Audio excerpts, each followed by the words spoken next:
Gerard Smythe. And we get set to send them away, and I'll be joined in commentary for this program by the editor of Speedway Racing News magazine, Dennis Newland. We'll talk to Dennis in just a moment. Great action here in heat number 2 in round number 1, where our race leader is Jeff Phillips, the Queenslander. All hell breaking loose further back in the pack. Have a look at that. Ron Pine involved. Also 59, Gerard Smythe. And look at poor old Kevin Purton, the Tasmanian, in car number 25. What about that for an action-packed start, Dennis? Well, certainly, David. This is the kind of action you can expect. The Australian Super Sedan Championship is on the line through these qualifying heat points. Very, very vital. And as you can see there, the driver of car number 33 gets it out of shape, and that's what triggers off the chain reaction. Alan Baker there involved, but this is what really causes the problem here. You can see Ron Pine there and Kevin Purton just getting the car up on its side. Also there too in car number 59 is Gerard Smith. Now that's he's quite okay. That's great to see. And please note too that we will be calling these races off the rooftop numbers.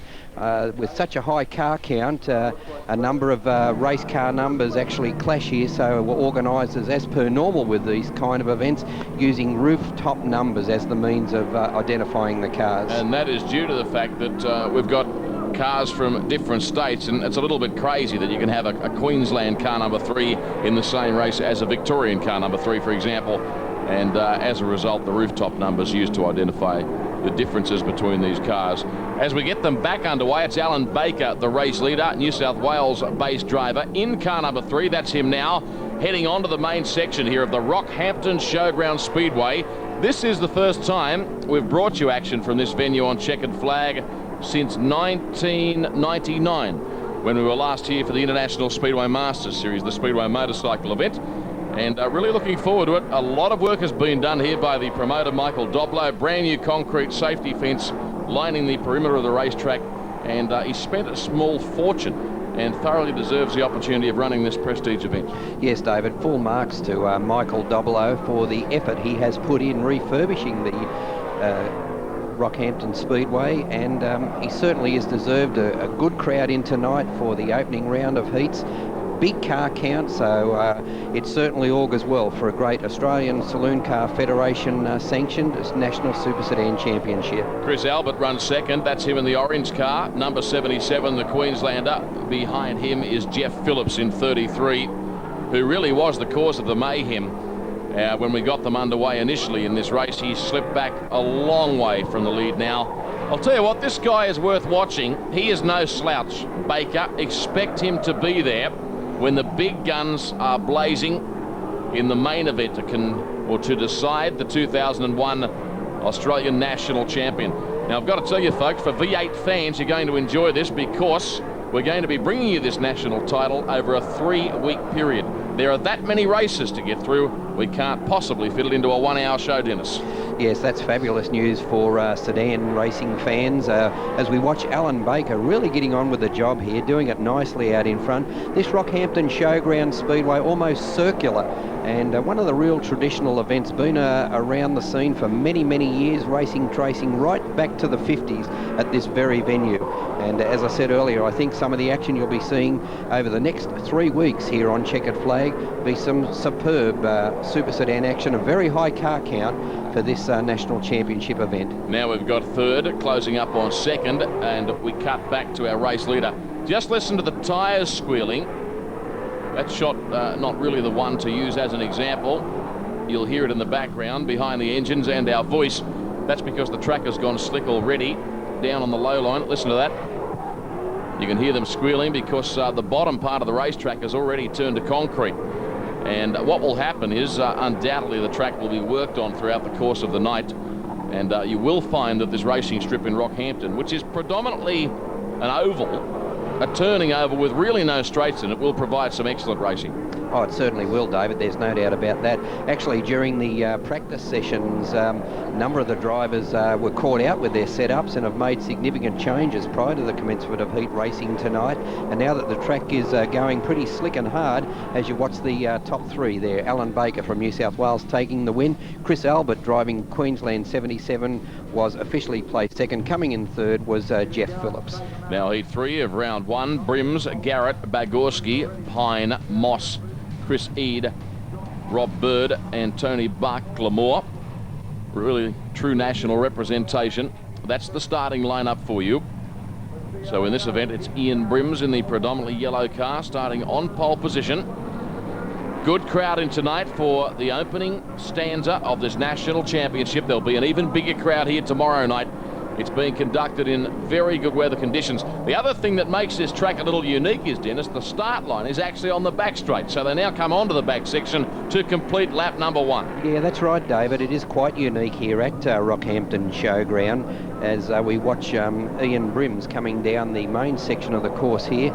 It's a great venue, this, a typical showground setting, a typical showground speedway, I guess, if you like. And there's one on the infield there, a cloud of dust, and we're trying to pick up the driver through all of that as the race looks like the caution lights. No, the race is continuing, in fact.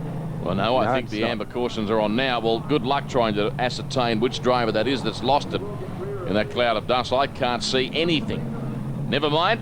Get back to the restart. You're watching highlights of the Australian V8 Super Sedan Championship with Ian Brims, the Queenslander, preparing to lead them away again and preparing to fend off the challenge of former national champion John Pine from Newcastle, who has been one of the big guns of Super Sedan racing on the East Coast for, well, more than a decade, easily more than a decade. Make that 2 decades. Yeah, that's right, David. The highlight of this championship will be the fact that all of the big names on the national championship scene, as expected, have entered for this event. All major states are represented here in Rockhampton, and looking at Ron Pine there, he's not letting Brims get away. In fact, Ian Brims is the leader, but here comes John Pine down the inside as they come through to complete another lap. If you're wondering about the specifications of these cars, they're similar to sprint cars, if I can use that as an analogy, but at the same time they're quite different. Obviously in looks, that's the major difference.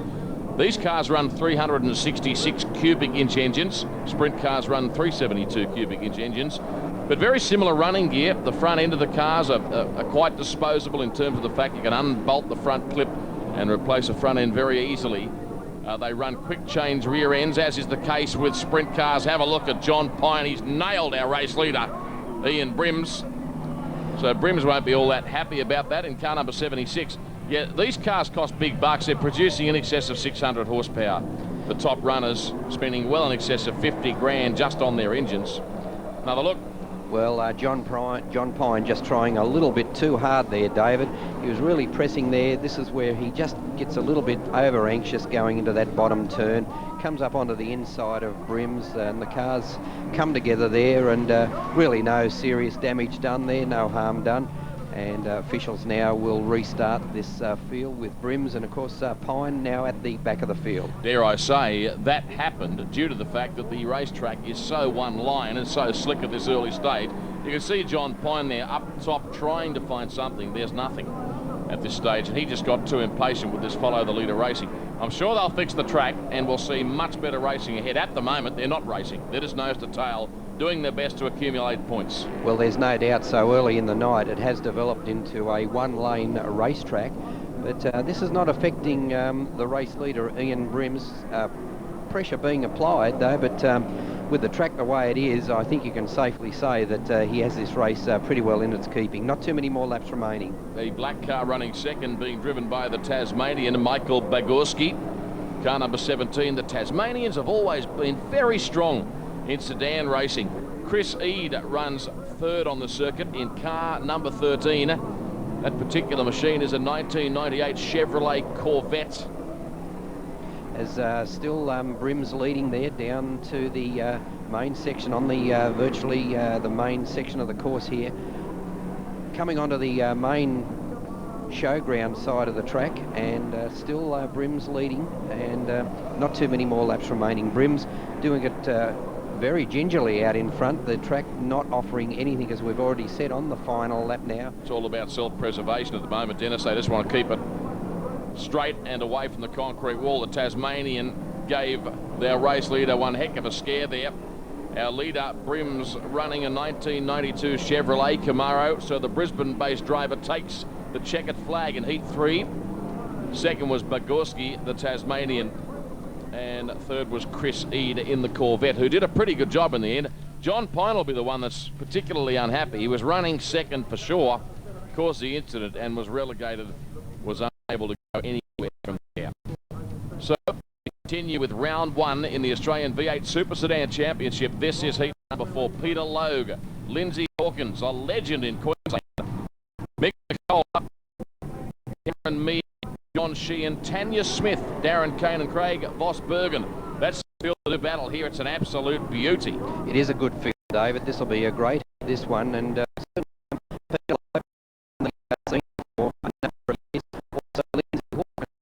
these days there's two hats in Speedway, not only as a car driver but also the promoter of the Max Speedway at Mackay. We've had an incident, car up and over, and it's Cameron Meehan who's got the model up and up. He'll be okay, I'm sure. They're very safe, these cars, in terms of their overall specifications. It's tightly controlled. But already we've seen two cars joining the exclusive Upside Down Club, Dennis. And I think that's probably an indication of what is to come throughout the remainder of these heats. As the drivers go on hard at it in this one. Certainly some more problems further back there as drivers in car number 4. That is John Sheehan involved. Also there too in car number 16 is Darren Kane from Tasmania. And Lindsay Hawkins, the reigning Queensland title holder, whom you're watching extricate himself from his car. Another look, it's just battling over the same piece of racetrack. That's all you can put it down to. Darren Kane also involved there, so it could have been a heck of a lot worse, really. 3 or 4 cars could have ended up clouding the wall. Yeah, that's right. Certainly right there, but you can see Darren Kane particularly involved in that, or as I say, John Sheehan there. As we watch a restart once again, well, certainly some rough and tumble action in this one, as Peter Logue now gets on the gas once again and leads this field away for yet another restart. Approaching the end of the back straight, sweeping past the main grandstand here at the Rockhampton Showground. The track is particularly slick. The tyres are howling.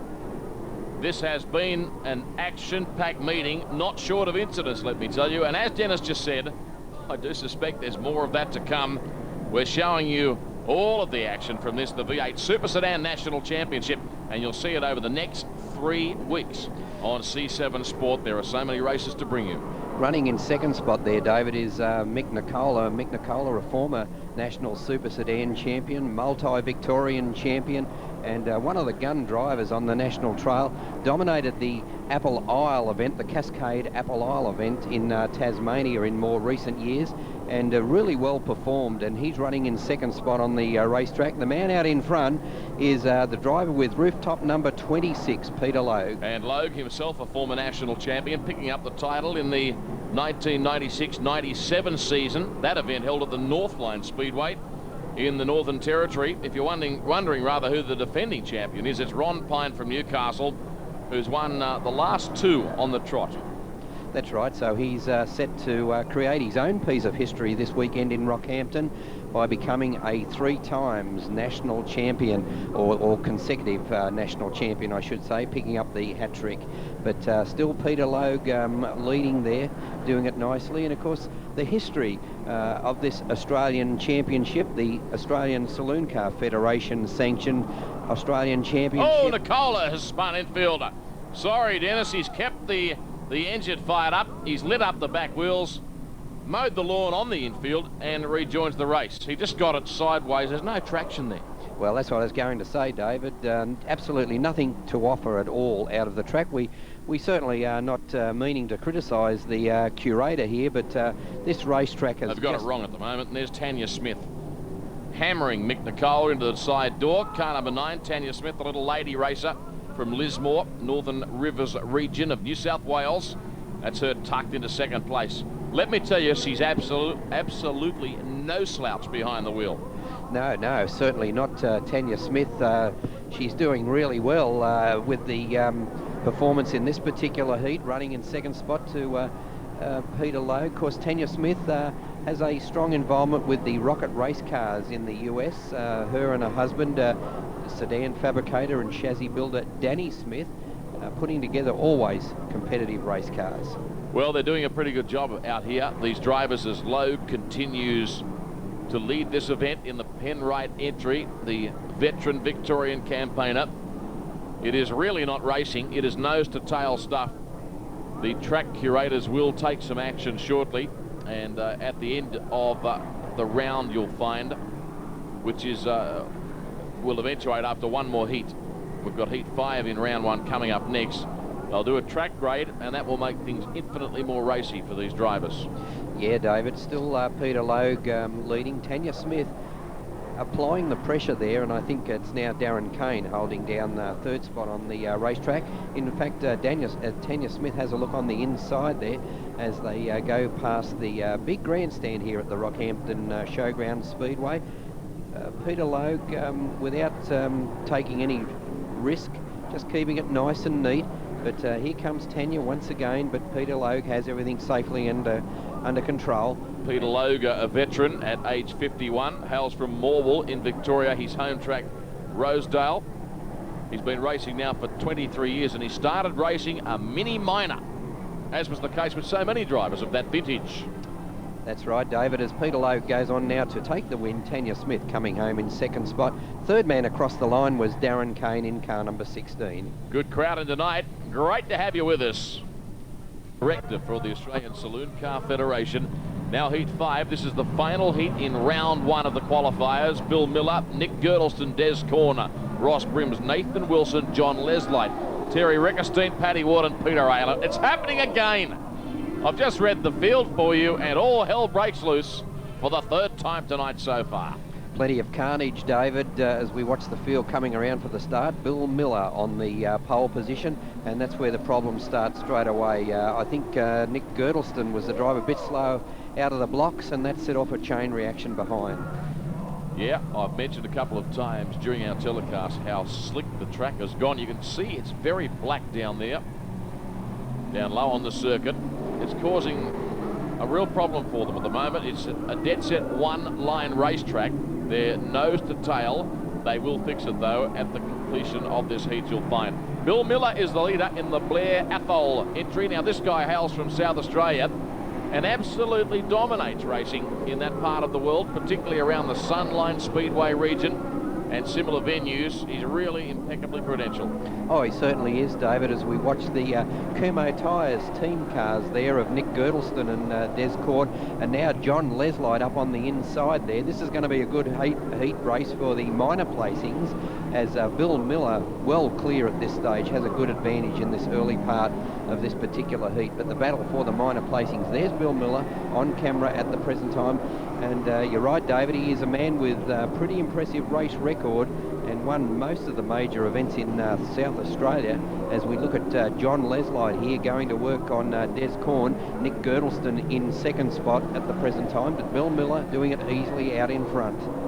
Miller running a 1996 Pontiac Trans Am silhouette configuration on the body of the car. I was mentioning earlier, 366 cubic inch engine capacity maximum. Just in case you may have joined us late and missed that statistic, there's our race leader, Miller, strolling along out in front, unchallenged at this stage. Very demanding racetrack.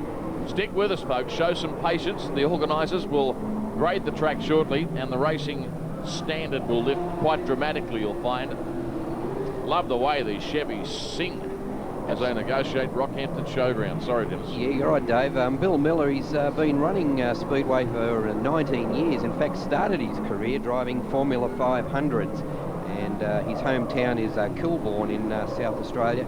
And the home track, where he's the absolute dominant driver of the sedan competition, is the Waikerie Speedway in South Australia. But a man with a pretty successful race record, Bill Miller, driving the Blair Athol Auto Parts entry and doing it nicely out in front in this one. Yep, we just saw a very rare occurrence in national oval track racing. John Leslight was overtaken by Nathan Wilson. A little further back in the pack, you're watching the race lead up in this pink machine, lean, mean fighting machine. Miller has got the car handling as kindly as you can on a track of this nature. Of course, the track pretty abrasive on tyre wear too, David, and you can see it there just how slick it has gone. That camera angle just graphically captures just how slick and hard it is on that pole line. but certainly it's not affecting the progress of Bill Miller in this one. He has a good advantage over the rest of the field. There's John Leslight there in the blue and white car. He's battling further back in the field, and the field now strung out right around this Rockhampton Showgrounds Speedway as we cut back to race leader Bill Miller. So in heat 5 of round number 1, the order on the track: Bill Miller leader, Nick Girdleston runs second, and third on the circuit is Des Corn, Girdleston's teammate in the Kumo Tyres entry. So they're going to get a second and third place finish. There's Les Light attempting to move up a spot. He did manage to overtake Nathan Wilson, but the best Les Light will do in this race will be finishing fourth, providing he can't get around the man you're looking at. It's a fair battle as they sweep back onto the main section.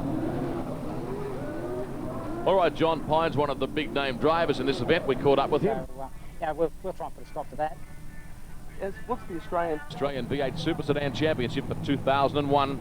Michael G and Wayne Randall start up front. John Pine, the man we just heard from, that's him in the yellow car, number 9, starting on the inside of the second row.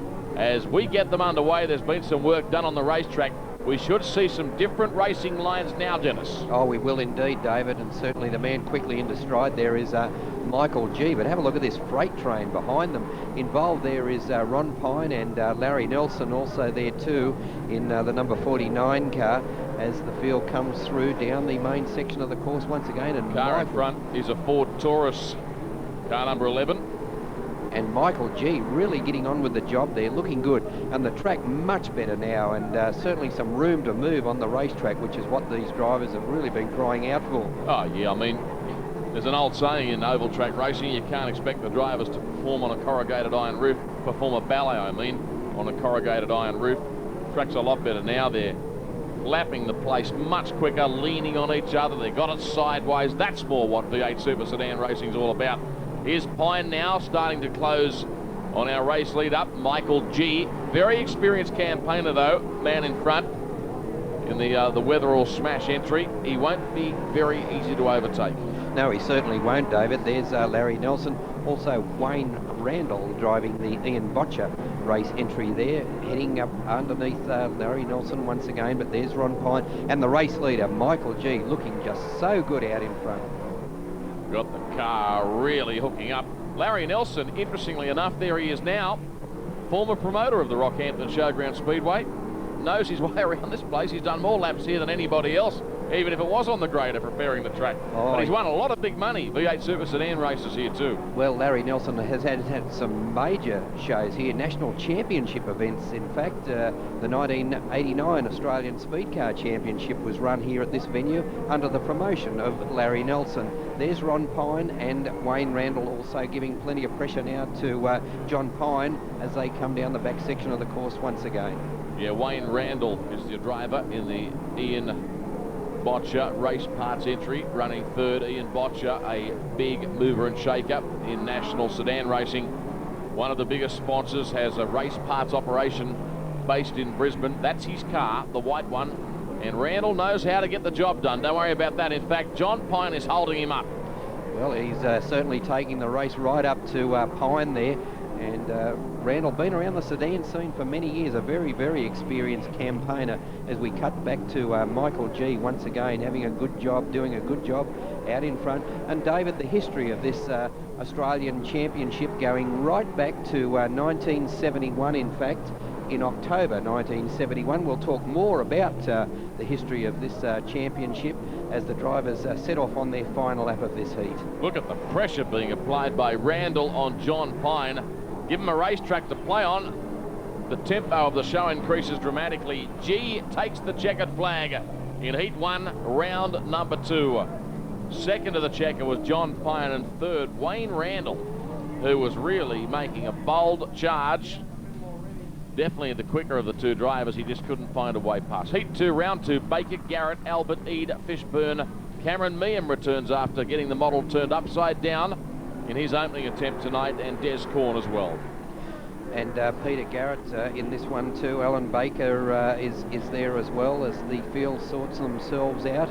And as I said, David, just looking at the race leader there is Peter Garrett, and doing it pretty nicely out in front. His car's pushing a bit, Dennis. He's driving a nice looking machine. But if you just watch its attitude, it's having a bit of an understeer. Yeah, gets it out of shape there too, and Alan Baker, in fact, still right in contention. And the driver in third spot there is the driver of car number 13. I think you'll find as they come down, just picking up the number of that as they cut back to the two race leaders. And this is where the battle is at the top of the field between Baker and Garrett. This car out in front is a VT Holden Commodore, or at least the body resembles one anyway. He's getting a little quicker as each lap unwinds or unfolds. Baker, in the meantime, really serving it up to him further back in second. They've done a lot of racing against one another around places like the Newcastle Motordrome, and this is a real grudge match out front by the two New South Welshmen. And they're going so hard at it. And Baker just loses ground, if anything. There's no doubt about Garrett. He seems to have the car handling a little bit better now. Oh, and lifting an inside front wheel there, Baker. Some great wheel hiking action. Look at that. Just sensational stuff here from Alan Baker. Gets it out of shape a little bit, in fact, in his chase of Garrett. Garrett looking so good out in front. Also, Baker understeering slightly. Let's just have a listen to these engines, Dennis. We'll just pause for a moment. When they come by our camera, as we watch Baker lifting the front wheel, have a listen. Well, we might do it when the race is actually really firing along, as opposed to amber caution lights. We've had a stoppage, so we come back for a restart. You can see the cars have packed the track back in again, so they should have a fairly good strip on which to do battle for the remaining laps of this event. So they're in full cry again. Baker hiking the front left wheel. Have a listen now. Well, they do say there's nothing like the cry of a V8, and those that say it are spot on. Yeah, Baker is, gee, he's putting on a good show in this heat, David. He's really brought the crowd alive in this one. Those wheel hiking antics looking just sensational. And here he comes, right on the inside of Garrett once again. This is a great battle at the top of the field. Peter Garrett, not to be denied, comes back and maintains this race lead. A sensational race. It's the Falcon and the Commodore. The Commodore of Garrett out in front, car number 5. Here comes the Ford Falcon, though. Running in second, getting that front wheel off the ground regularly. He's transferring a lot of weight to the right rear. That's why it's lifting so much. Getting maximum horsepower on the ground. Can he find a way by? That's the million-dollar question here. Garrett doing a nice job keeping it very tidy. He's saying to Baker, well, if you're going to win the thing, you're going to have to do something fairly special. Maybe this is it. Perhaps. No. Garrett again slams the door shut. And what's great to see, David, as close as they are running together, they haven't touched. And I mean, that's a great tribute to the drivers here, putting on a hell of a show for the race fans in here tonight at the Rockhampton Speedway.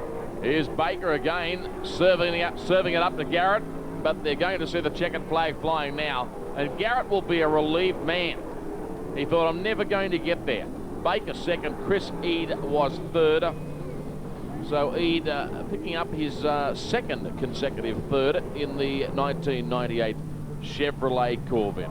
That was better, wasn't it? We've got a good racetrack happening now in Rockhampton. Stay with us on C7 Sport. Back in a moment. Defending national champion. He's in this next race, and he's not lacking in confidence. Dennis Newland, there he is now in the Auto 1 entry, blasting to the front, Ron Pine. It's a Pontiac.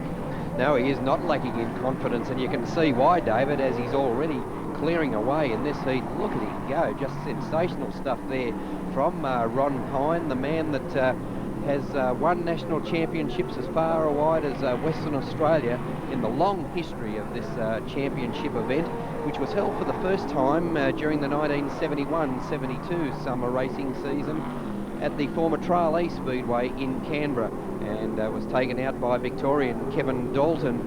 And if memory serves me correctly, driving a Holden Monero. I was there that day for the event, and great scenes down there as Kevin Dalton won the very first Australian Saloon Car Federation sanctioned national championship. In those days, it was the likes of HD Holdens, Ford Falcons, and Holden Moneros, of course, that were the scene stealers of the day. And the race car technology has come a long way since that October weekend at the Tralee Speedway back in 1971. Yeah, that particular year, Alan Butcher finishing second to Kevin Dalton, the great Alan Butcher. David House was third, and ironically, House, a Canberra-based driver, went on to win it the following year in 72-73. That event staged at Sydney's Liverpool Raceway. I'll tell you something, Ron Pine has said, I'm firing a warning shot here and now. He's absolutely blowing the other guys away in this race. Oh, David, he certainly is. He's just never given them a look in. He's absolutely streeted the opposition. There he is on camera, down the back section once again, but he has this race absolutely shot to pieces. Totally in dominance in this heat. He's the proprietor of his own Auto One spare parts shop. I think it's a Cessnock, isn't it, Dennis, if memory serves me correctly? Yes, that's right, David, yes. Great crowd in here tonight. Night one of the V8 Australian V8 Super... I said V8 twice, I must mean it. Oh, look out! The two red cars almost glanced off one another. Night one of the two-night National Championship for V8 Super Sedans. And several drivers involved in a scrap for the minor placings. Peter Lowe, Craig Vosbergen there, also Bert Vosbergen. Very travel team, this Vosbergen racing team from Western Australia, do all of the major Super Sedan shows on the National Trail as we watch Ron Pine still so dominant in this heat. He has got this car dialed into a nicety. Have a look at it. Running around here like it's on rails. He's got the right rear just up on the cushion, attaining maximum drive. This is, well, a driving lesson by Ron Pine he's handing out to the other boys. Not far to go, about half a lap for Ron Pine before he takes the checkered flag. It's coming his way right now on the back straight. He wins by about 3/4 of a lap, defeating former national champion Peter Logue, the Victorian, and Craig Vosbergen, all the way from WA. Finished third, and it is a long way from Perth to Rockhampton, isn't it, Dennis? Oh, it certainly is. There's the field. Nathan Wilson, Nick Girdleston, John Sheehan, Jamie McHugh, Robert Bird, Collins, and Jamie McHugh into the wall there. Also involved was car number 22, Bevan Collins. Just taking a look at a replay of the incident, David. He had to take the start, and there's where the problem was in the second row there. Jamie McHugh, if anything, got a bit of a shove there, sent on his way into the wall. Not too much damage done, and a complete restart. 12 laps is the race distance. Now McHugh has a flat front tyre on the left-hand side of the car. It is dead set flat. He's decided to go racing. I'm talking about the driver running fourth in the purple and yellow car. What a performance. He's staying with them. This is quite remarkable. He's decided, what the heck? Throw caution to the wind. I'm going to go for it. I need the points, and have a look at this. I can't believe what I'm seeing. Oh, David, what a big drive. Oh, man, he's getting shunted all over the racetrack as well. And Jamie McHugh certainly in the wars in this particular heat as we watch the rest of the field coming through there as car number 13 just trying to pick up the driver there. 73, Sorry, Nathan David. Wilson is leading. 73, Nathan Wilson. Nick Girdleston runs second, Dennis. And third is Bevan Collins in car number 22, I think you'll find. Look at McHugh. He's absolute. Look at the tyre. It's coming off the rim. How is he driving this thing? Well, oh man. But what an effort from Jamie McHugh. He is not slowing down, let me tell you. He doesn't care if he's on 3 wheels or even 2 wheels. He's going to make a go of it. This one, of course, I guess it's indicative of points. So very vital to pick up in this lead up to the top qualifiers for the all-important final. But Jamie McHugh doing a hell of a job on 3 wheels in this heat. McHugh, a former road racer, runs a Chevrolet Camaro out of the Gold Coast, has his own smash repairs business, Miami Smash Repairs, in fact, which comes in handy. He does certainly present a beautiful looking team. Meanwhile, we focus on the battle up front between Nathan Wilson from New South Wales in 73. Here comes Nick Girdleston in the Kumo Tyres entry. He's honking around the outside looking for racing room. I still can't believe what I'm seeing. What a job McHugh is doing. Look at the drive he's having in this thing. He's going to plough the infield while he's here and then rejoin the racetrack. Well, I'm a little lost for words, to be honest. Well, Jamie McHugh is a one-man show. Forget the race leader. All the attention is on Jamie McHugh, really putting on a absolute stunning performance for the race fans here, and there is a lot of race fans here tonight, let me tell you, as we cut back to Jamie McHugh once again. I mean, he's doing a Bob Tattersall here, for those people who remember the effort of Bob Tattersall in a midget at Rowley Park, something like 1962, when he ran on 3 wheels, and this is every bit as spectacular. Here's McHugh up onto the high line again, has problem controlling this race car for obvious reasons, but he's to be applauded for this. Well, this is a superhuman effort. I'm not so sure his mechanics will be applauding all that much. They've got to fix the bloody thing when he brings it back to the pits. Well, there won't be much left soon as he continues on. Certainly, there's Nick Girdleston in the Kumo Tyres entry, looking good, looking sharp, looking neat, as we expect from Nick Girdleston, coming down the front section of the course once again. The Kumo Tyres entry, the team cars, Nick Girdleston and Des Corn, and Nick Girdleston there holding down second spot on the racetrack. Nathan Wilson is the race leader. Yeah, Girdleston, meanwhile, in car number 7. Just let me tell you a little bit about this driver. Formerly of Wollongong, now resides on the Gold Coast. He is our race leader now in this event. He's passed Nathan Wilson. He builds these cars from the ground up, and he also prepares and maintains his teammate's car, Des Corn. So he's a very busy boy. Oh, there's McHugh. He's jumping out of the queue. On the infield, it's Girdleston that's taken the win. Wilson second, Bevan Collins third. Jamie McHugh, thank you for one of the most entertaining speedway events I've ever seen. Okay, David, there's the field in the next one. Jared Smith, Nicola Leslight, Tanya Smith, Darren Kane, Terry Reachton, Peter Aylett, Bill Miller and Ian Brims, the starters in this particular heat. Just about set for a start. The man on the pole position is Mick Nicola and leads them away. John Leslight on the outside. Mick Nicola's had some season. He took out the really big race in Tasmania, the Apple Isle Super Sedan Grand Prix. David, he became, in fact, the history of the event, the first back-to-back winner of the Cascade Apple Isle event. Had a very, very good season in the domestic Victorian Super Sedan competition as well. That's why he's wearing Victoria 1 on the side of the car. Mick Nicola, a veteran. Now let's talk about the American Truck Parts Camaro of John Leslight. I'll tell you something, he was just relegated a spot by Tanya Smith, the little lady racer from Lismore. They've clashed many, many times over the years, so Smith now up to second in car number 9. But what about John Leslight in the blue car, right-hand side of the screen? The wily old veteran just gets better with age. Oh, he certainly does. But David, this is a big drive from Tanya Smith, looking just so good. But John Leslight still not to be denied, coming again on the inside. A good battle, the first, second and third drivers here, as Mick Nicola still leads from Tanya Smith, and knocking on the door is John Leslight, who has absolutely dominated the Queensland, the QVR race series, and dominated the event virtually from round number 1. And also coming into contention now is the driver of car number 16, as we just pick up the driver of car 16, that's Darren Kane, recently moved from Tasmania and now residing in Queensland. That car of Nicola's really sounds good. It's on song. Just have a listen next time it blasts past our camera, located at the end of the main straight here. Have a listen. Gee, it sounds crisp. He's got the foot feeding him in it, and it's absolutely responding. Smith second, Leslight third, Darren Kane, the reigning Tasmanian champion, in the red car. Oh, Tanya Smith had a moment there. I think she hit a rut, got offline momentarily. Car had a bit of a push. She's probably slowing John Leslight and Darren Kane down a bit here, it must be said, but she's keeping it all together.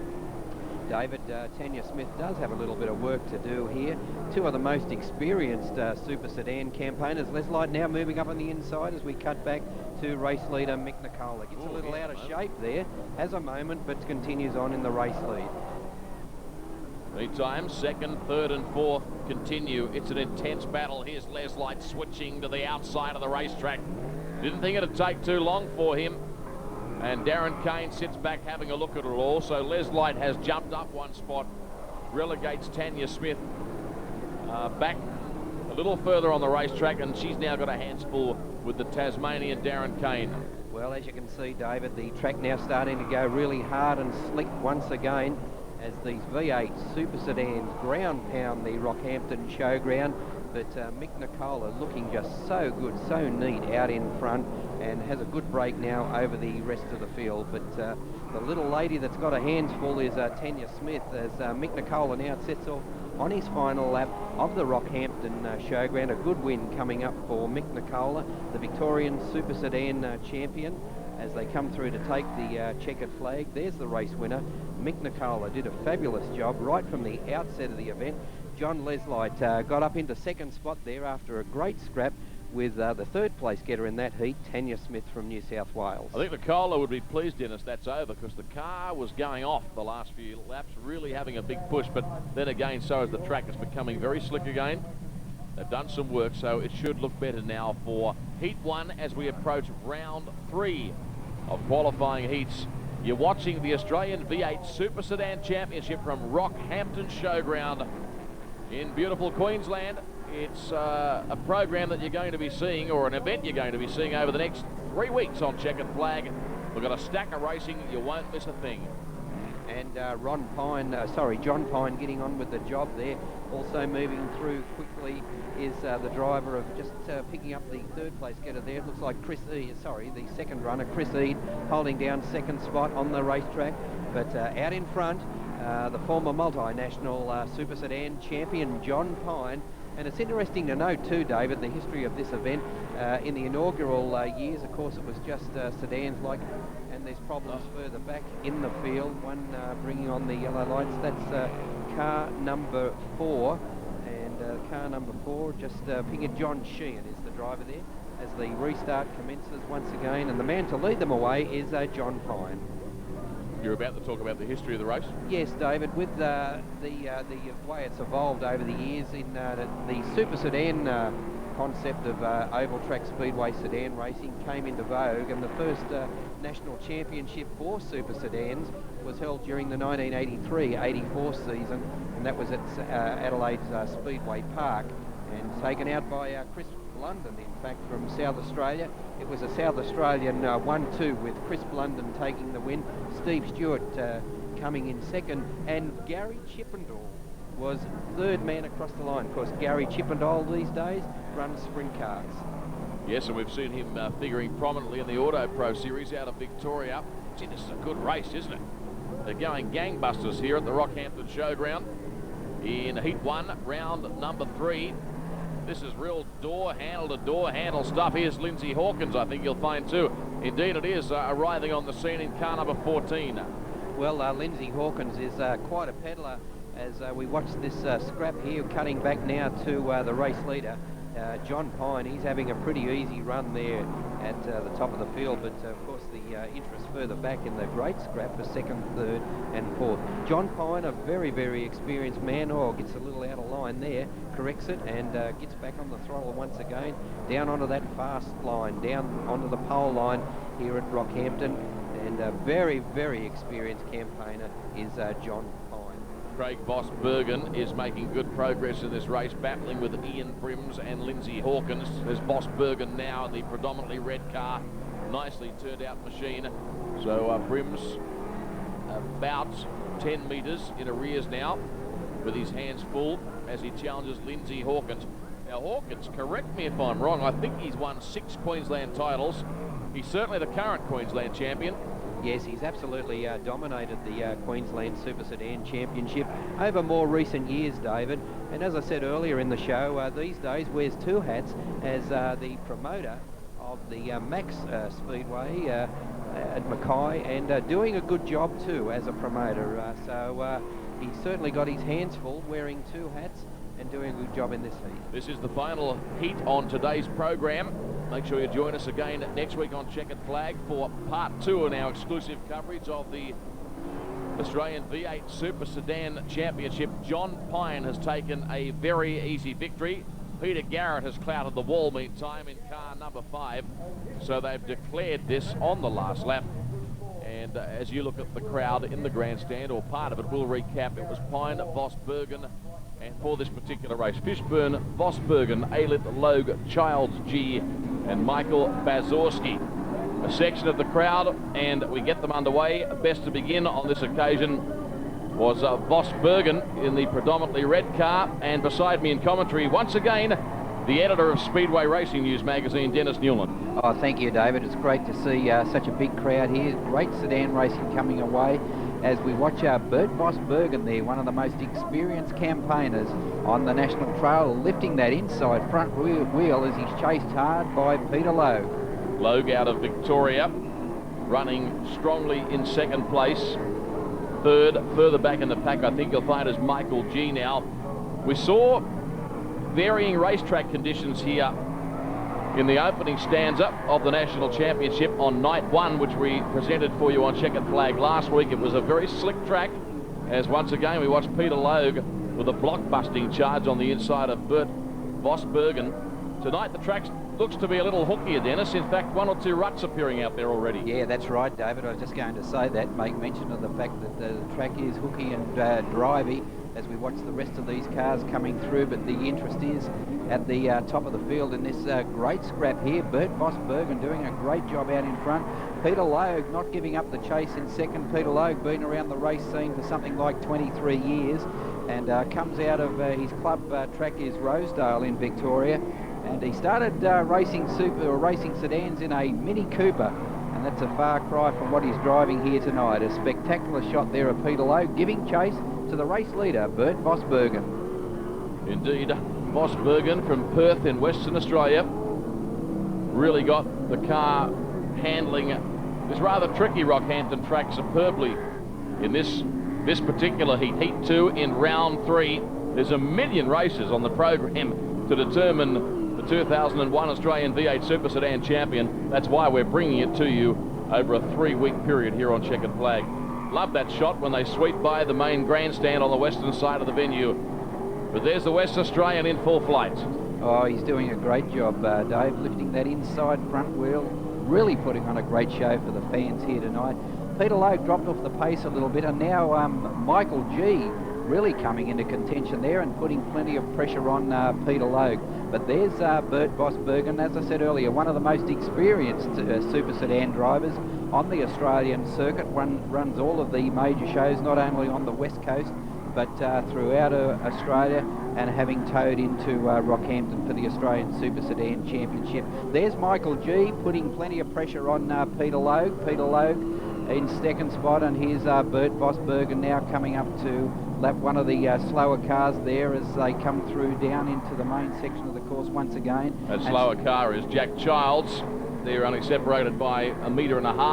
And what this is doing is obviously enabling the drivers in second and third place to close the gap quite dramatically on our race leader. So Childs at the moment becoming something of a problem child.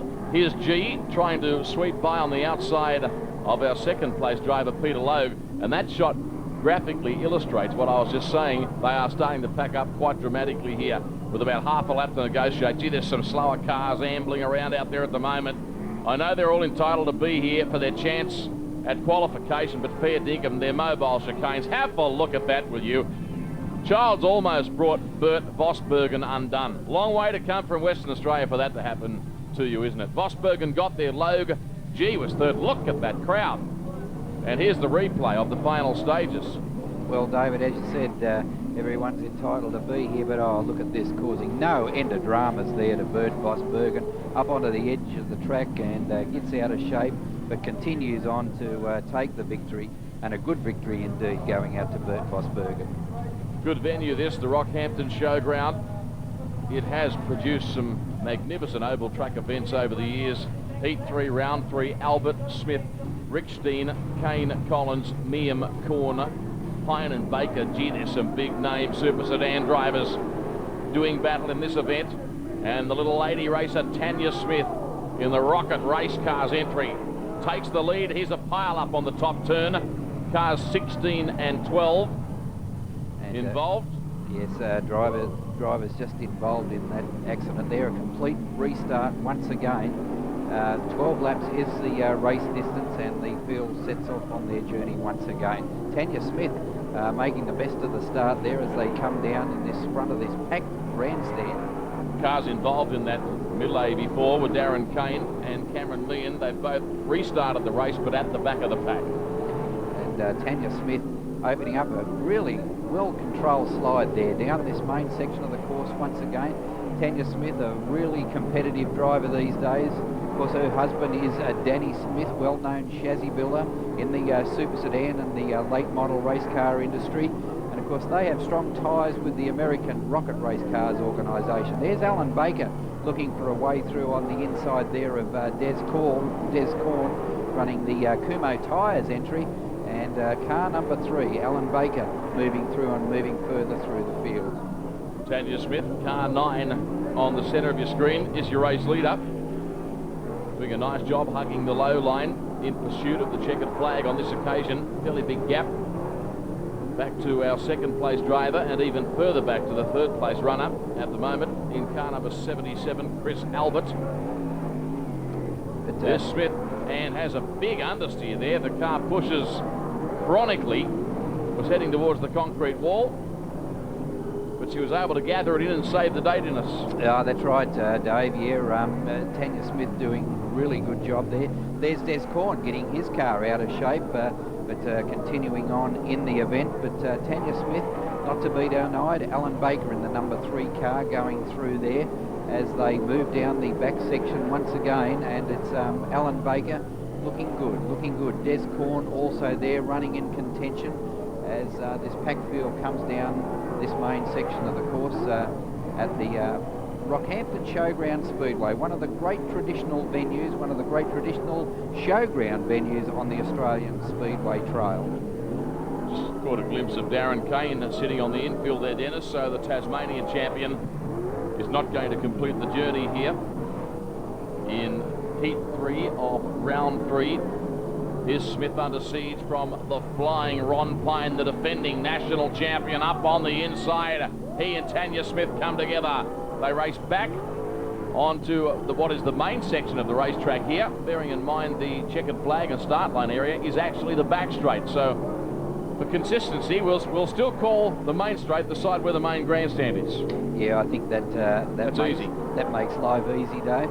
As the rest of the field coming down that section of the course. There's Ron Pine, a man who has had great success at national championship level and looking really good as he moves through the turn here once again. This track is offering plenty of drive, getting a little ruddy in places as the cars now set off on their final lap around the 1/3 of a mile Rockhampton Showground Speedway. Gee, we said it last week when Pine breezed to victory in a particular heat. How good is the defending champion looking?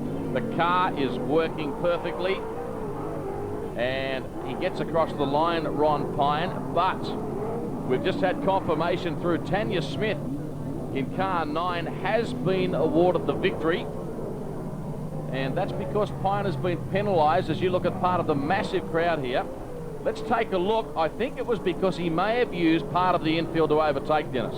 I think you're right there, David. Yes, you can there see it is. Graphically captured there on camera, and that's what has cost Ron Pine victory in this heat.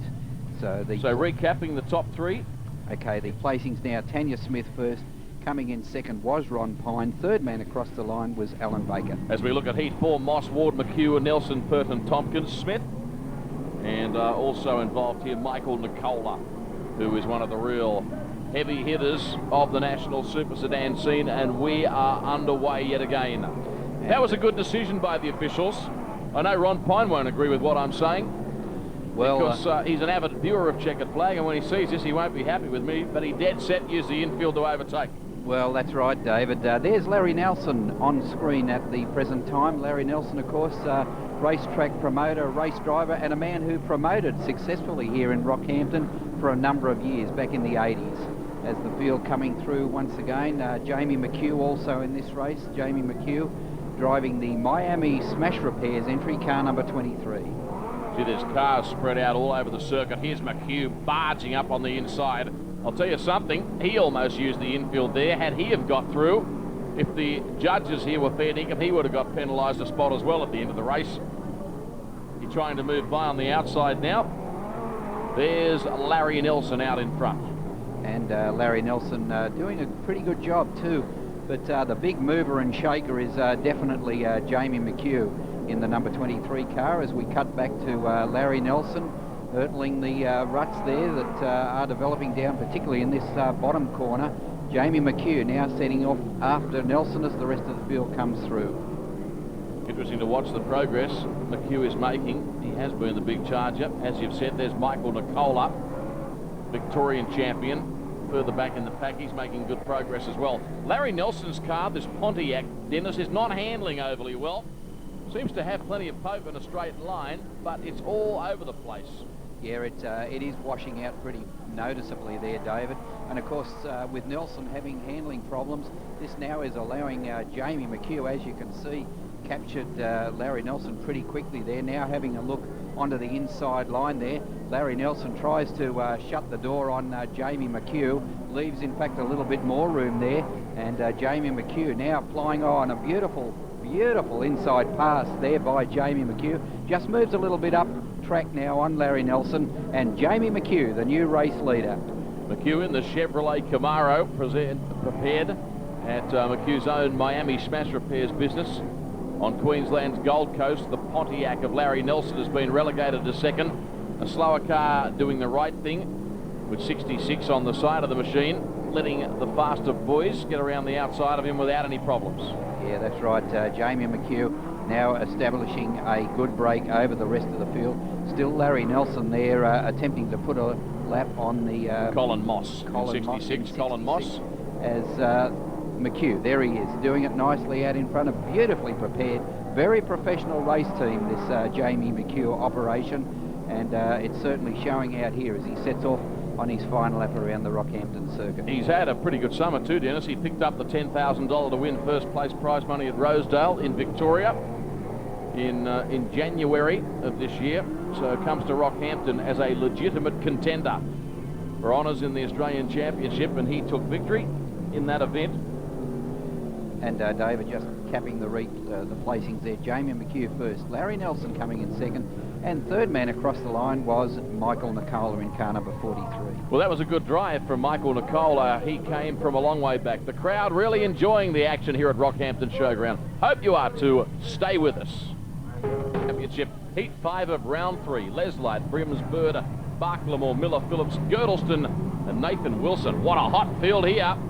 Dennis Newland beside me. We get set to dispatch this field. John Leslight, the wily old veteran in the American Truck Parts Camaro, starts on pole and should lead. No, perhaps not.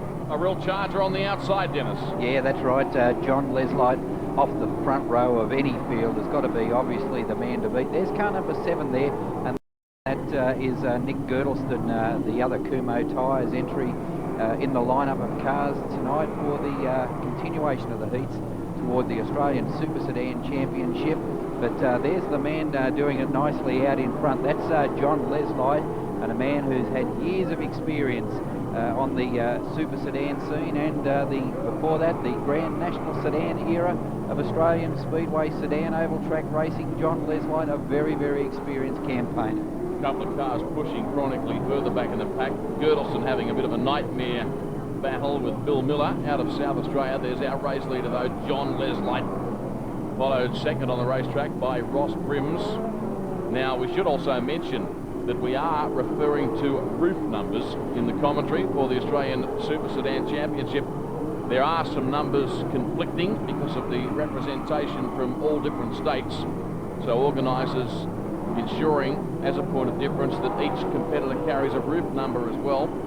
So we are referring to roof numbers during the call on today's program. John Leslight, he's won everything but the Australian Championship, Dennis. This is the one he wants the most. Yeah, it's quite incredible, David, when you look at his race history. We watch Nick Girdleston there on camera. We will look at John Leslight's race history. That's right, state titles, major series events, the QVR Championship, events such as this. He's pretty well dominated everything, but the Australian Super Sedan Championship still remains one of the major events that he's absolutely dominated or tried to get a victory out of. In the Australian Super Sedan Championship, he has finished second on 2 occasions at Claremont in 94-95, the year that Ron Pine won. He was also runner-up to Brad Scotcher at Speedway Park in South Australia in the 91-92 season. As we've said, he's won everything else, so I guess it's only a matter of time before he picks up the Sports Ultimate prize. I guess it is, David. Driving the car that is owned by Barry Pierce, the American Truck Parts entry, as he hurdles the ruts there, John Leslie. And of course, Barry Pierce, a very dedicated man in super sedan racing, and one of the men who is involved with the late model sedan movement in Australian Speedway racing as well. This is an awful race, this. Fair dinkum, they're spread out all over the place. Don't know where to look, and there's some mobile chicanes out there too. Car 73 staying out of harm's way, enabling Leslie to boot by on the outside. That was Nathan Wilson in the Chevrolet Camaro. The American Truck Parts Camaro, meantime, has about 2 corners to negotiate before he takes victory here in Heat 5 of round number 3. There's the checkered flag. All a bit strange, really. Start-finish line being located on the back straight where there's no spectators. Incredible stuff, Dave. There's the top 3 placings. John Leslie in car number 81. Ross Brims coming in second, driving car 97. And the third man across the line in that particular heat, just Tony Buck. The overcast conditions, but it's done the right thing so far, the weather I mean. Bert Vosbergen starts on pole. Heat 1 of round 4. This should promise to be an interesting affair. Vosbergen, in fact 2 of them involved here in the action, all the way from Western Australia. It's certainly a long way to haul. Oh, look at Vosbergen getting the car a little bit out of shape, in fact, there as the rest of the field comes through. Man right at the back of the field there is Nick Girdleston. Also in this one is Bill Miller from South Australia, and driving car number 76, Ian Brims, in this particular heat. But the man leading at the present time is the driver of car number 4, and that is Bert Vosbergen, driving car number 4, and looking really good, or rooftop number 74. That's right. Craig Vosbergen also racing in this car number 18. That's him running 3rd at the moment. They are spread out once again. Haven't seen Nick Girdleston shine yet, have we, in this national championship chase in the Kumo Tyres entry? Geez, getting plenty of pace, the man up front though. Bert Vosbergen got the front wheels hiking high in the sky. Well, he's looking really good, Dave, as car number 11, rooftop number 11 going through there is car number 1 on the door, and it is hard to pick up some of these cars with roof numbers in contrast to their actual race numbers. Craig Vosbergen. It's actually roof number 18, and he's moved up to 2nd on the circuit, relegating Robert Bird back to 3rd. I do agree, though, it's the funniest looking 18 I've ever seen. It does look more like 11. It's always a problem, David, for ASCF race officials whenever they do hold an Australian sedan championship of this nature, with so many cars, so many entries, and contrasting race car numbers. The rooftop numbers are obviously the way to do it, but just some of them are a little bit hard to pick up and identify at this stage. Tell you something, mate, the heavens have started to open. I've put the mocker on the weather. I was saying it had done the right thing thus far. Some spots of rain now falling at the Rockhampton Showground. There's a nice pass by Ian Brims in car 76 sweeping by. That moves him up to 3rd on the racetrack behind the Vosbergen combination. Bert is your race leader. He's the driver on screen, using all of the track and then some more. Craig Vosbergen is running in 2nd. Here they are now, running almost nose to tail. In a moment they will be. A real team act here. David, you can see these cars just beautifully turned out. The work and the craftsmanship that goes into the preparation of these race cars by the Vosbergen racing team is just superb. Look at those cars, absolutely beautiful, as they hurdle the bumps and the bumps and the ruts here at Rockhampton Showgrounds Speedway. Could be a rump in the track. It is the beef capital of Australia here in Rockhampton, well, Dennis. It certainly there may be is. the odd stray piece of rump around the place. Well, this track, David, I am a little concerned because it is noticeably breaking up. That's why you come here, isn't it? Because that's the beef capital of the world. Exactly right. I was up here in 1984 for the Australian Sprint Car Championship. Australian T-Bone Steak Championship. Yeah, and it was just as bad then, I hasten to add the track. The Vosbergens, he's famous for his liking to the tucker, is Dennis Newland. Across the checkered flag they go, the Vosbergen combination. Bert and Craig in that order run 1st and 2nd respectively, and Ian Brims getting 3rd in car number 76. They put a big gap in their opposition, didn't they? Oh, they certainly did. A great 1-2 there from the Voss Bergen racing team from Western Australia.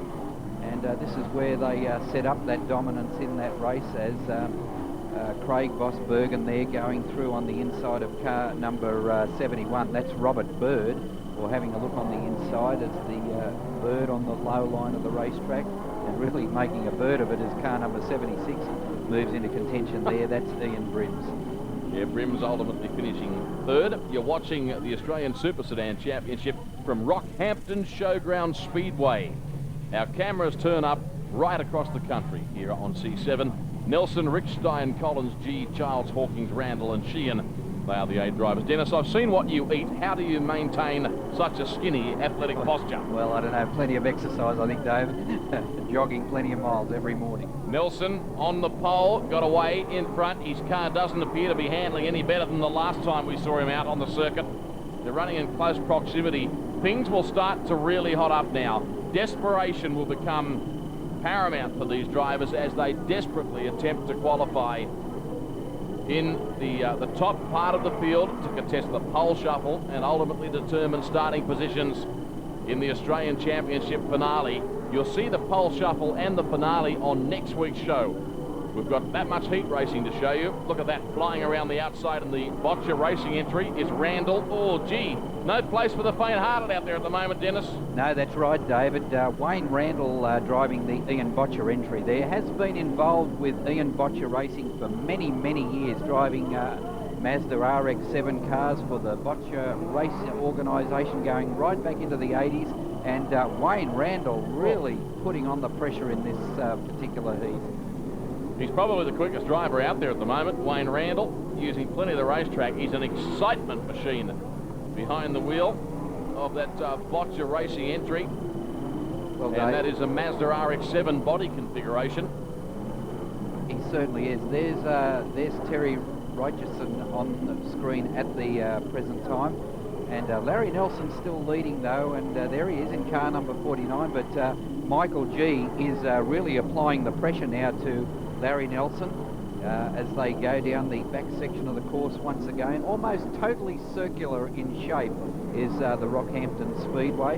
Michael G getting closer now to Larry Nelson, taking the race right up to Nelson, having a look now on the outside once again down the back section. Nelson has done more laps around this place than any other driver in Super Sedans.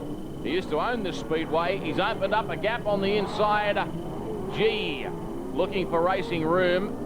He resisted the temptation of planting two or even 4 wheels on the infield. Look at it now. He wants to have a go the other way. Charges by on the outside.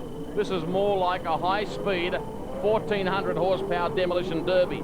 The two of them going at it with 700 horses apiece, and G's taken the lead.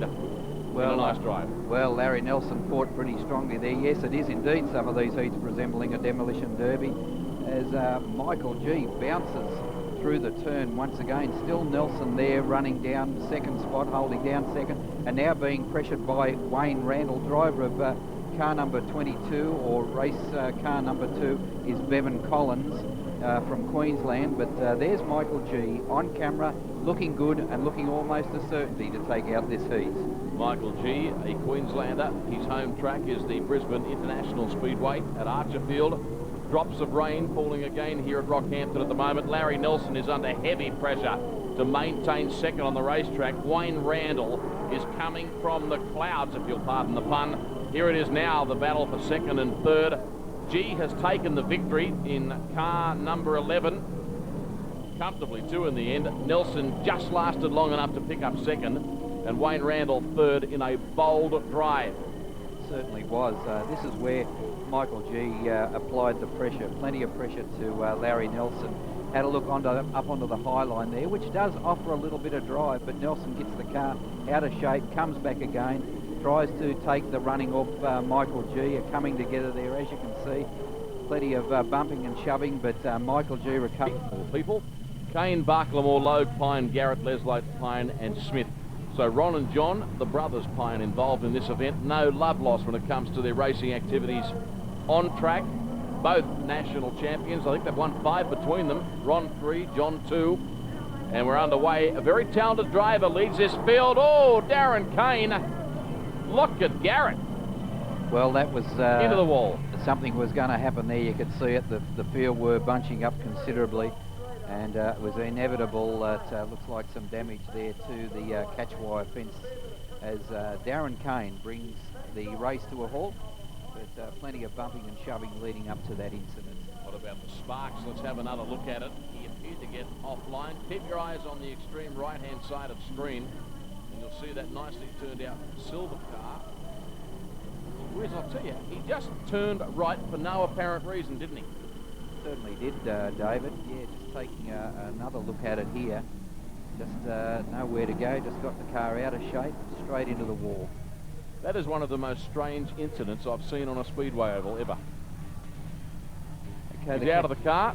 The crowd appreciating the fact that he's A-OK. And that's bad luck, because Garrett always fast, and he's got a very expensive repair bill in that VT Holden Commodore. He's towed all the way from Newcastle to take part in the action at Rockhampton this weekend. So we come back for the full race restart. A complete lap had not been completed. Can I use that expression? And Darren Kane has been swamped. He's back to third already after starting off pole.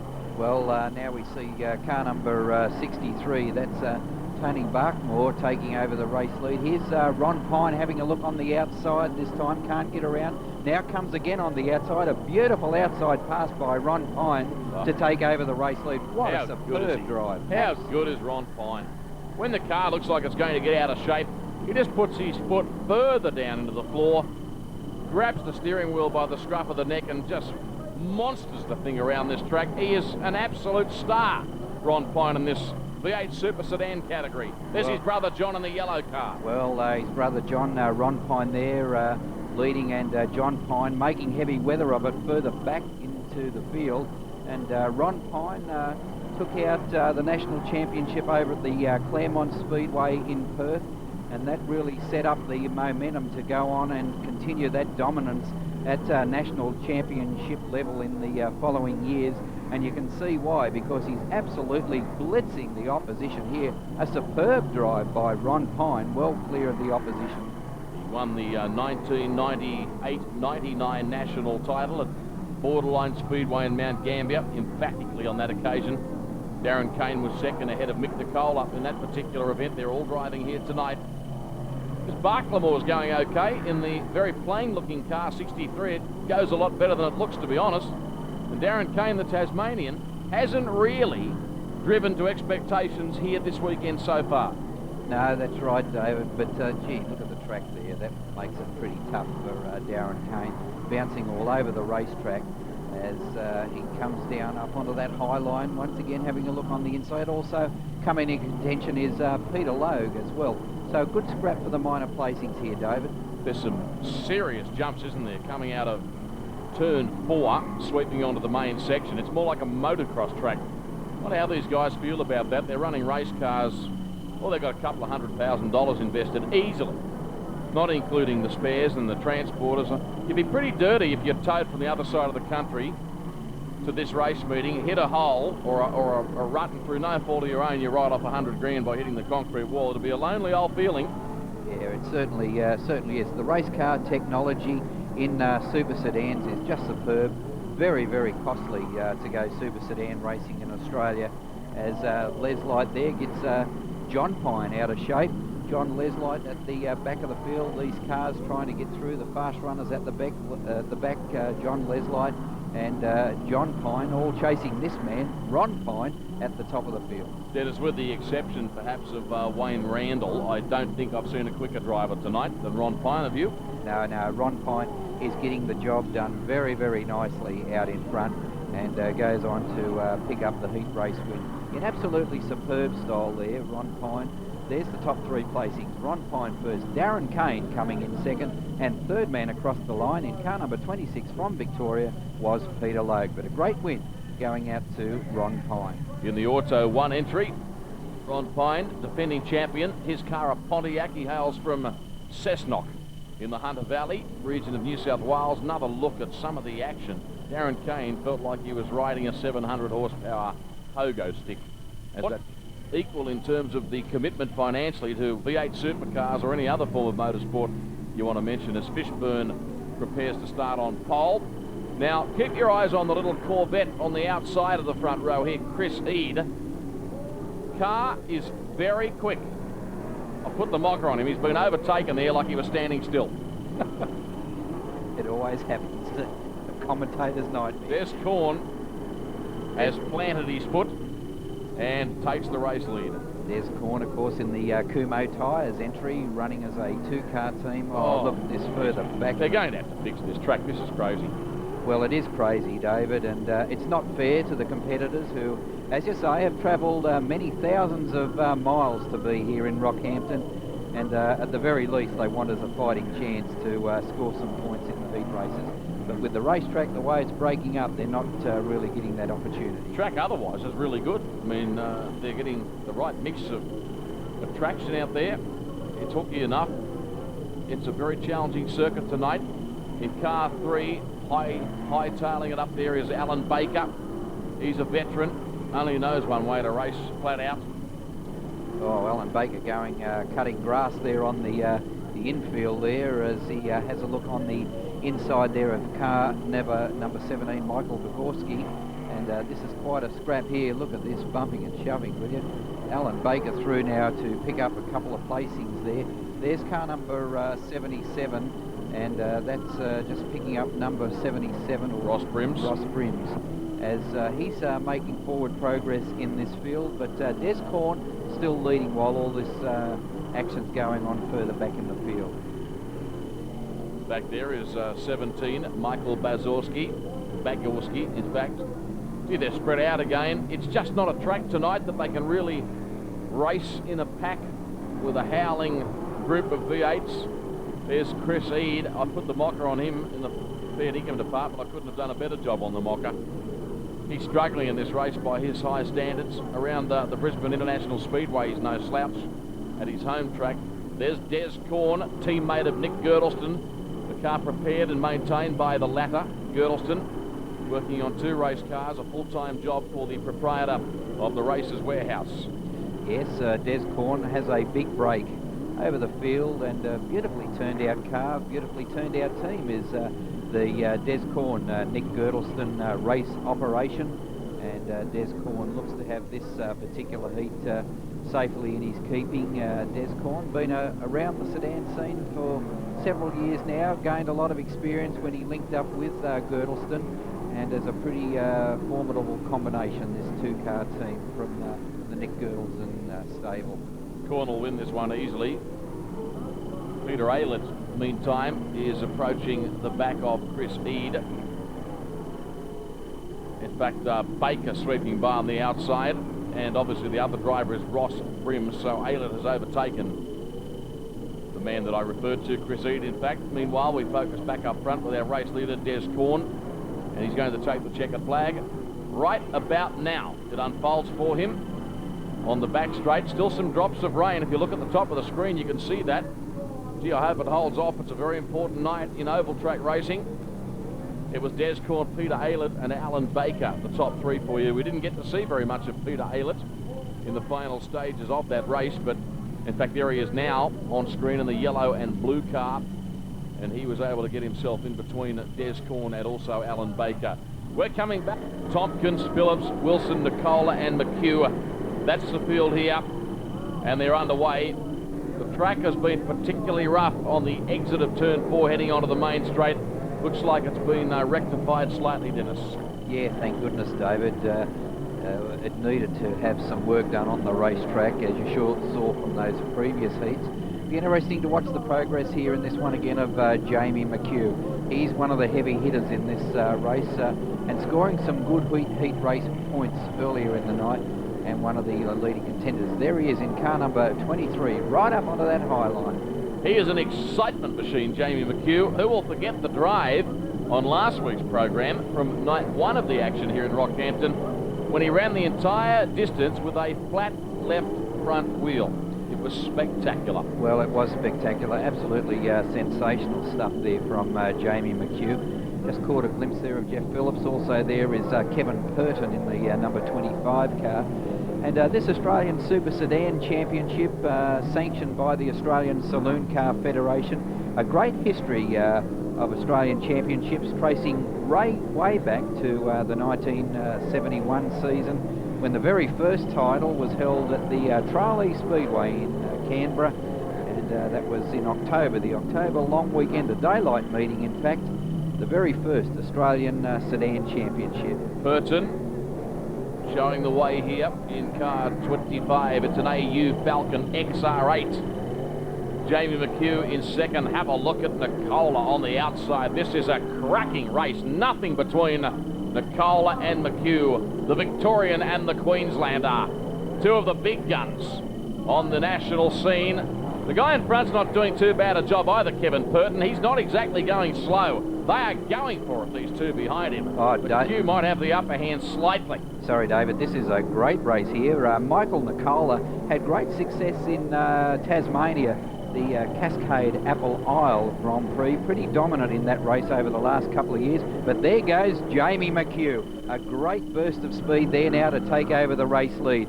Jamie McHugh driving the car number 23 Miami Smash Repairs entry, looking just so good out in front. Also backed by Miami Tyre Power. They are one of the most professional teams on the Australian oval track scene. The McHugh team out of the Gold Coast in Queensland. He should have no problems getting home here, and it will be a thoroughly deserving winner. Gee, he had to work hard for it.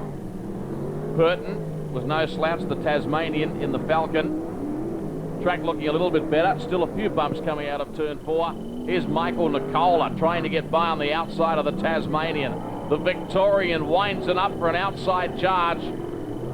Our director's drifted off the subject momentarily. Great battle for second and third as you watch the race leader, Jamie McHugh. Nicola inside the last lap. We'll get to second, you'll find. There's David, Jamie McHugh, yes. Mick Nicola, a multi-Victorian Super Sedan champion, as we concentrate on Jamie McHugh going on to take a very, very impressive win in this particular heat.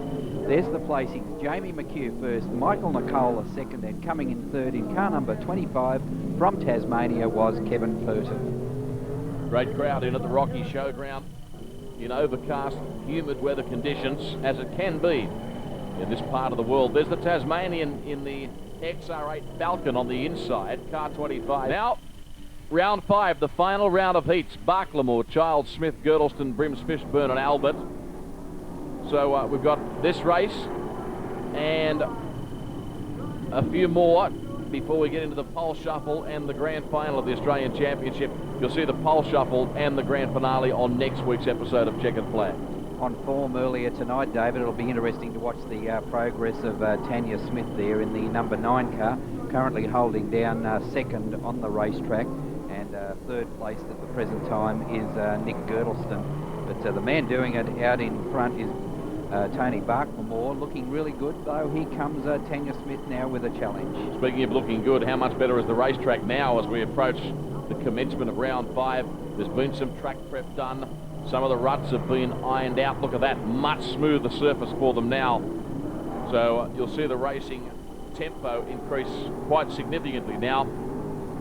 Here's Smith in the Rocket Industries race car, running second. The little lady out of Lismore, she was actually a nurse. Well, I think she still is a nurse, isn't she?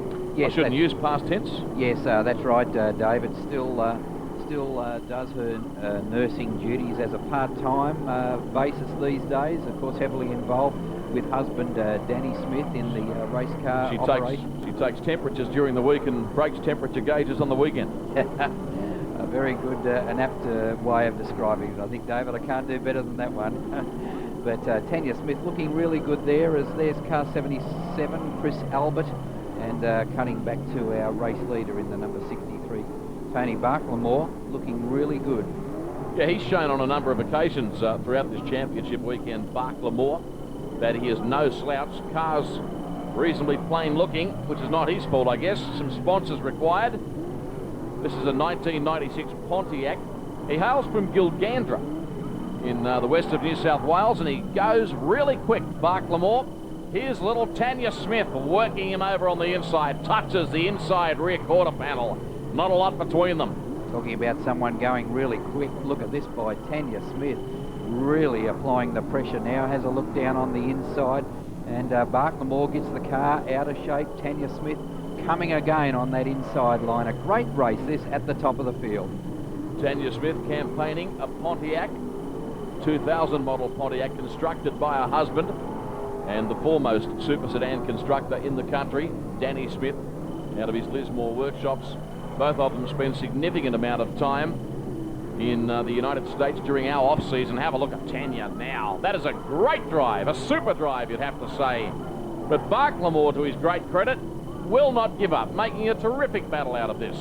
Oh, Barklemore is doing superb work there as Tanya Smith coming again. Barklemore might have a problem, a brake lock-up there. If you just look at the red glow coming from the back of that race car as Tanya Smith now takes over the race lead, and not too many more laps remaining in this heat. Did you hear the crowd go up, Dennis, when the little lady of V8 Racing got to the front, Tanya Smith? The crowd went up. She's very popular along the east coast of this country. Smith, Barklemore, Girdleston. No shame in that for Tony Barklemore. He was beaten by a better driver on that occasion, despite some outstanding efforts by himself. Replay of how she did it. Oh, this is a good drive by Tanya Smith. Look at that beautiful inside line pass there on Barklemore to go over and take the race lead. There's the field now for the next heat. Kevin Purton, Horn, Smythe, Bogorski, Peter Logue, John Lesblight and Bert Vosbergen from Western Australia. Yeah, once again, some very good drivers here. Purton, the Tasmanian, in the XR8 Falcon is no slouch. We saw him in action just a couple of races ago. Oh, there's contact, and serious contact on the back section of this circuit. 59, Gerard Smythe, and 26 also involved, being Peter Logue. Just taking a look at the incident here, David. It's further back in the field. There it is, Des Corn. In actual fact, gets out of shape on that high line. This is what triggers off the chain reaction, and you can see there as two cars coming together, car number 59, Smythe, and the driver of car number 26, Peter Logue. The side panel of Gerard Smythe has been completely ripped off car number 59 on the right-hand side. 49 on the door, but 59 on the roof number. You can't see it from that angle. But on the other side, the car has been completely stripped of its fiberglass. That is a very interesting little push vehicle here at Rockhampton Showground. So the very talented DuPont-sponsored driver, Kevin Purton, will lead them away here. Hope you've enjoyed our coverage exclusively on C7 Sport of the Australian V8 Super Sedan Championship. In very, very big news for Speedway, the Australian Speedway motorcycle team winning the World Cup of Speedway in Poland 2 weeks ago. And you'll see all of that exclusively on C7 Sport commencing on July 20. 1 hour of highlights at 6 p.m. every night for about 5 nights. Check your local guides. But you'll see Lee Adams, Jason Crump, Todd Wiltshire and all the stars leading Australia to victory in the World Cup of Speedway. And on the topic of the world scene and the bikes, a reminder to join us live and exclusively at 3 a.m. on Sunday morning, July 29 for the Danish Grand Prix, round 3 of the World Championship from the Voyens Speedway Centre. Oh, David, what a great victory that was in the World Team Cup for bikes. The third time now Australia has won that international bike competition. First year 76, then 1999, and now 2001. As we watch Peter Logue there getting on with the job here at Rockhampton, as the rest of the field coming down. There's driver of car number 6, Des Corn, and he's looking pretty strong. Peter Logue also in contention, as we cut back now to John Leslie. Great names of oval track racing involved in this particular heat. The American Truck Parts Camaro. One of the big debates in oval track racing currently involves these cars, right-hand drive V8 super sedans or left-hand drive late model sedans, which are enormously popular in the United States.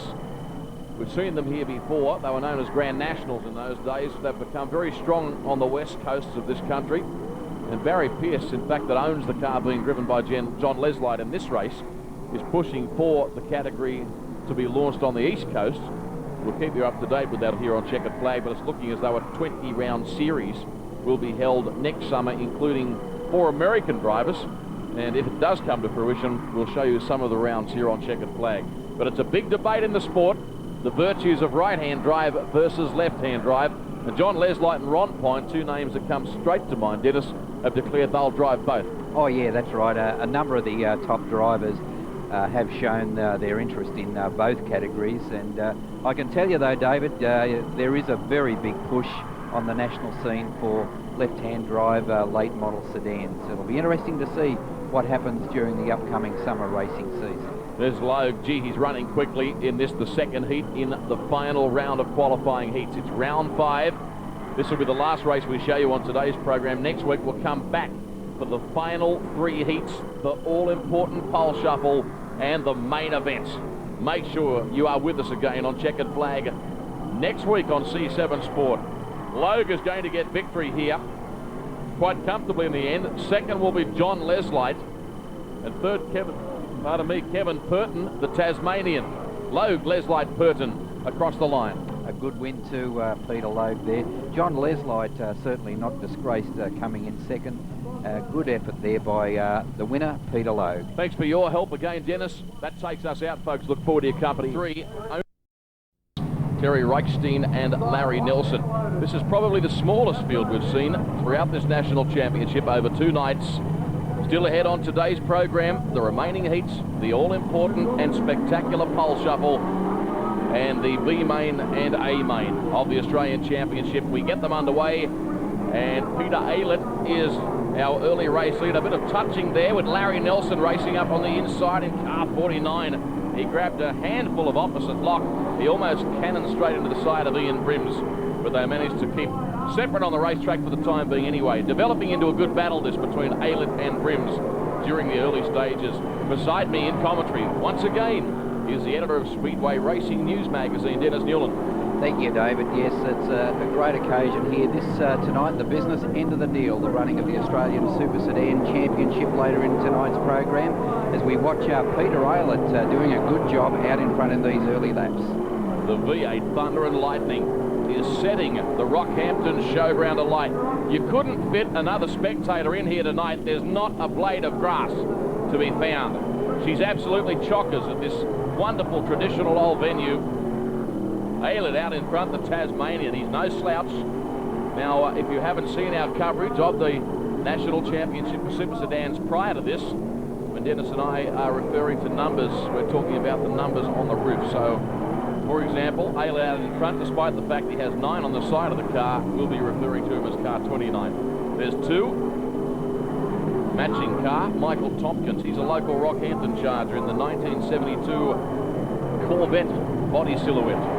Yeah, good-looking car too, David, the 1972 Chevrolet Corvette. As we watch Peter Aylett, and he's had plenty of pressure being applied here throughout this race by Ian Brims, but Aylett, an experienced campaigner, contests many of the major national events on the Australian Super Sedan Trail, but he's been worked over pretty hard by Ian Brims here in the 76 car. Brims in 76. Running a 1992 Chevrolet Camaro, bases himself out of Brisbane. There's the former Rockhampton promoter, Larry Nelson, on screen in 49. The Pontiac, a car handling a little more kind than we've seen in his previous outings throughout this national championship weekend. It's had a case of chronic understeer. Yes, there's nothing between these top 3, and as you say, David, Larry Nelson, a lot more on the pace in this particular heat, looking pretty good as we continue to watch Peter Aylett here. He has driven a perfect race so far, never really put a wheel out of line at all, despite the applied pressure by Ian Brims, coming once again here hard on the inside line. It is a good race, and now Larry Nelson attempts to find a way by the man in second place on the racetrack. It's not forthcoming at this moment, though. They're starting to pack up quite a lot now, the top 3, during the final stages of this event. Heat 3 in round 5. It's the last racing lap. Peter Aylett, you would think, will get home. He's driven splendidly in this event. He's got about half a lap to run, and he's giving it absolutely everything. So is Ian Brims. Here's Brims now, the Brisbane driver. Oh, they touch on the run home to the checkered flag on the back straight.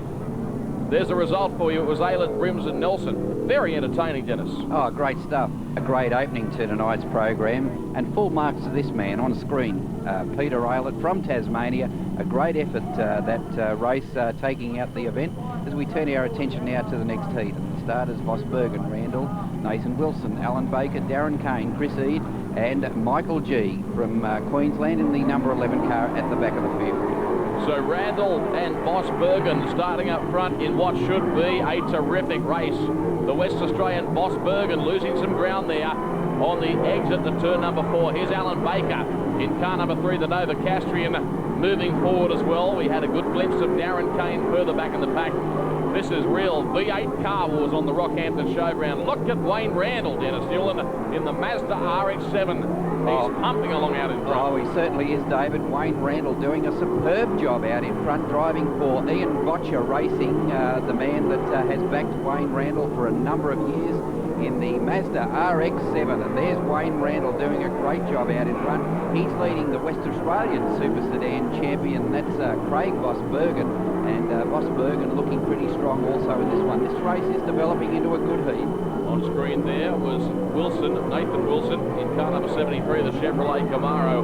There's no doubt the West Aussie Sedan champion, Craig Vosbergen, is going to make one heck of a battle out of this race. He closes dramatically on Wayne Randall. They exit turn 4 and sweep back onto the main straight here at the Rocky Showground. Baker also starts to join in that battle in the Falcon. Nicely turned out car. Little understeer there as he headed on the back straight. And now we see them up front closing quite dramatically. Vosbergen and Randall, but the Queenslander Randall still has the ascendancy. Yes, he has the ascendancy, David, but Craig Vosbergen really warming to the task now as he has a look on the inside there of Wayne Randall. Craig Vosbergen once again coming again onto that low line, but certainly Wayne Randall not to be denied, having a great run out in front there. Gets the car up under that high line. Here comes Vosbergen once again. Certainly the West Australian contingent in force here this weekend at the Rockhampton Showground Speedway. Travelled a lot of miles to be here in Rockhampton, and they certainly want to make the journey worth their while. Good racing track tonight, reasonably smooth, plenty of cushion there. The dark, deeper dirt from about mid-track up is where they're planning their huge right rear tyres and attaining maximum drive. If you watch Randall, that's the line he's using out on the racetrack. See the back of the cars up with the dark stuff, then he cuts on the exit of the corner down low to fend off any potential challenge by the man in second spot. So he's driving it pretty much wheel perfect at the moment. Randall, he's got a problem. He slowed appreciably there. He certainly did, David, in the 1999 Mazda RX-7 entry, the Ian Botcher entry. There's Wayne Randall, and still this man Vosbergen, Michael G. They put a lap on Michael G. He's obviously got some problem there, and really out of total contention in this race as the field slows.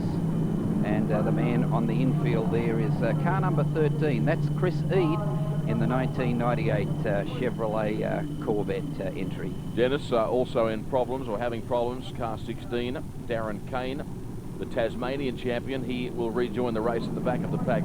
Wayne Randall, no stranger to the Australian V8 Super Sedan Championship. He finished second in the 1990-91 season at Bendigo in Victoria to Tony Grinstead, who was the winner that year. Ironically, Nick Girdleston was third, and he also is one of the big guns blazing in this 2001 National Championship.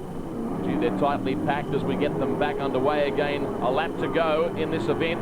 If you may have just joined us, you're watching the Australian V8 Super Sedan Speedway Championship from the Rockhampton Showground. And Wayne Randall not too far away now from the checkered flag. And we'll go out and take this heat in magnificent fashion. And the winner of heat number 4, Wayne Randall, Craig Vosbergen from Western Australia coming home second, and from New South Wales, Alan Baker in third spot. That was an anticlimax, Dennis, the way that race finished, to be honest. It was an absolute cracker prior to the stoppage, but it all became too sane for mine.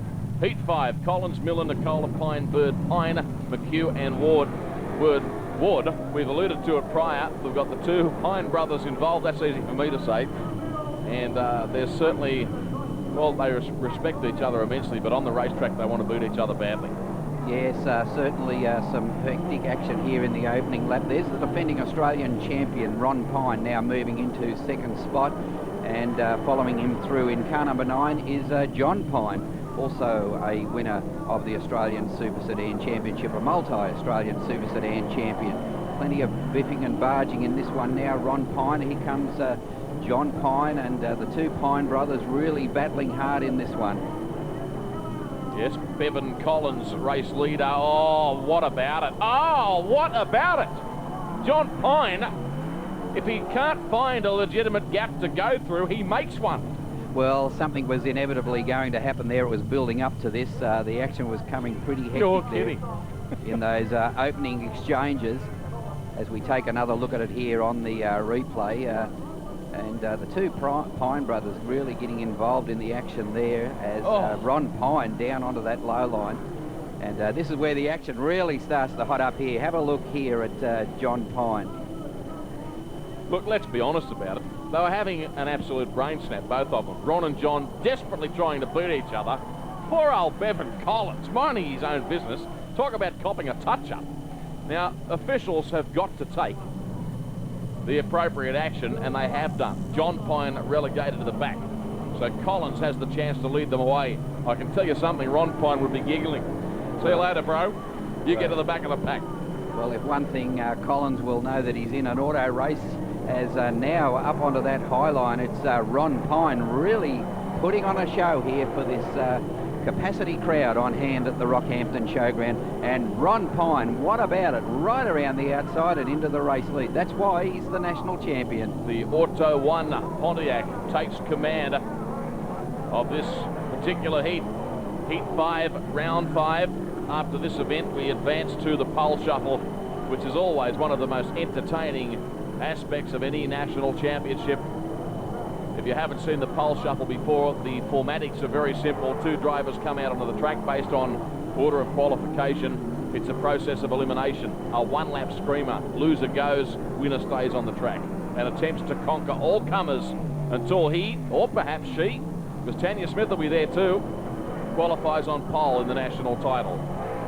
David, here comes Jamie McHugh in the number 23 car. They're also coming into contention too is Bill Miller from South Australia, and they're trying to pass this man, Bevan Collins from Queensland, in the number 22 car. Collins doing a pretty good job, and Jamie McHugh, though, applying the pressure here. Jamie McHugh, a very, very professional race outfit, the number 23 car there of Jamie McHugh. McHugh is the New South Wales champion. He won that crown at Lismore earlier this season.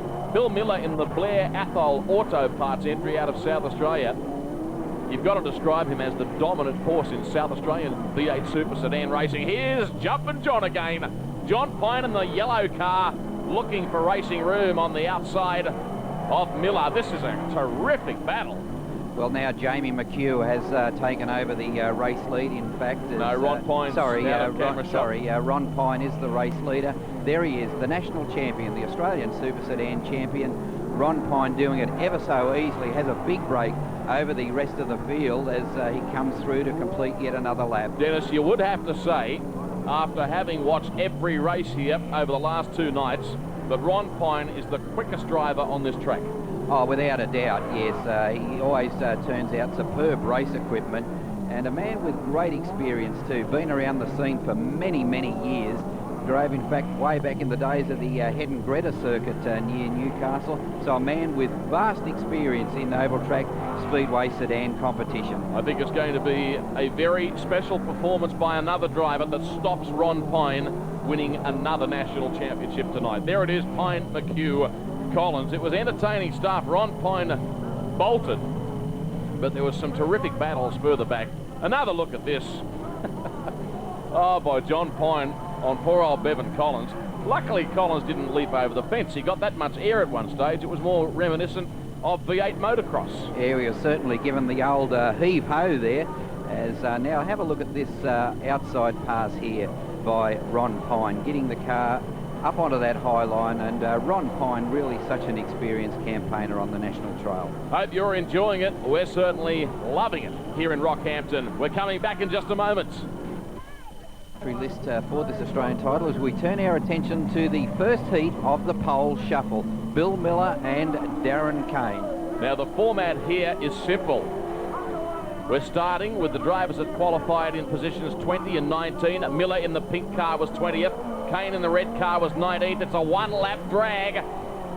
The loser is eliminated from the contest. The winner stays out there, and it's going to be Darren Kane in car number 16. If you may have just joined our coverage, we're referring to roof numbers when we're calling the numbers for you. So Kane stays out there. Now he'll meet Tony Barklemore, and this man in the white car is no pushover. And a problem there right at the start, but it looks like officials are allowing the race to go on, and Barklemore taking a big advantage now over Darren Kane. So Darren Kane's run may end in this very next heat, as Barklemore really getting on with the job and going on to take the victory and eliminating Darren Kane. From Gilgandra in the west of New South Wales, Barklemore in the 1996 Pontiac. Yeah, it was a messy old start. Not sure how much difference it would have made had they have got away on equal terms. Now Barklemore to tackle the might of John Pine as they embark on their one-lap flyer. Former multi-national champion John Pine on the outside. This is a terrific battle. They're side by side. They haven't touched at this stage. Barklemore is going to get there. Good drive by the Gilgandra flyer. Oh, great effort, David. Tony Barklemore eliminating there John Pine, and Barklemore continuing in the contest, now taking on Des Corn in the 2000 Chevy Monte Carlo entry. Obviously, what we're trying to ascertain here, folks, if you haven't seen a pole shuffle before, the man that goes all the way through gets the opportunity of starting tonight's main event on pole position. Des Corn is going to put the cleaners through Barklemore on this occasion, the Flying Queenslander in the Kumo Tyres Monte Carlo. Barklemore fighting back on the inside, but he couldn't quite get there.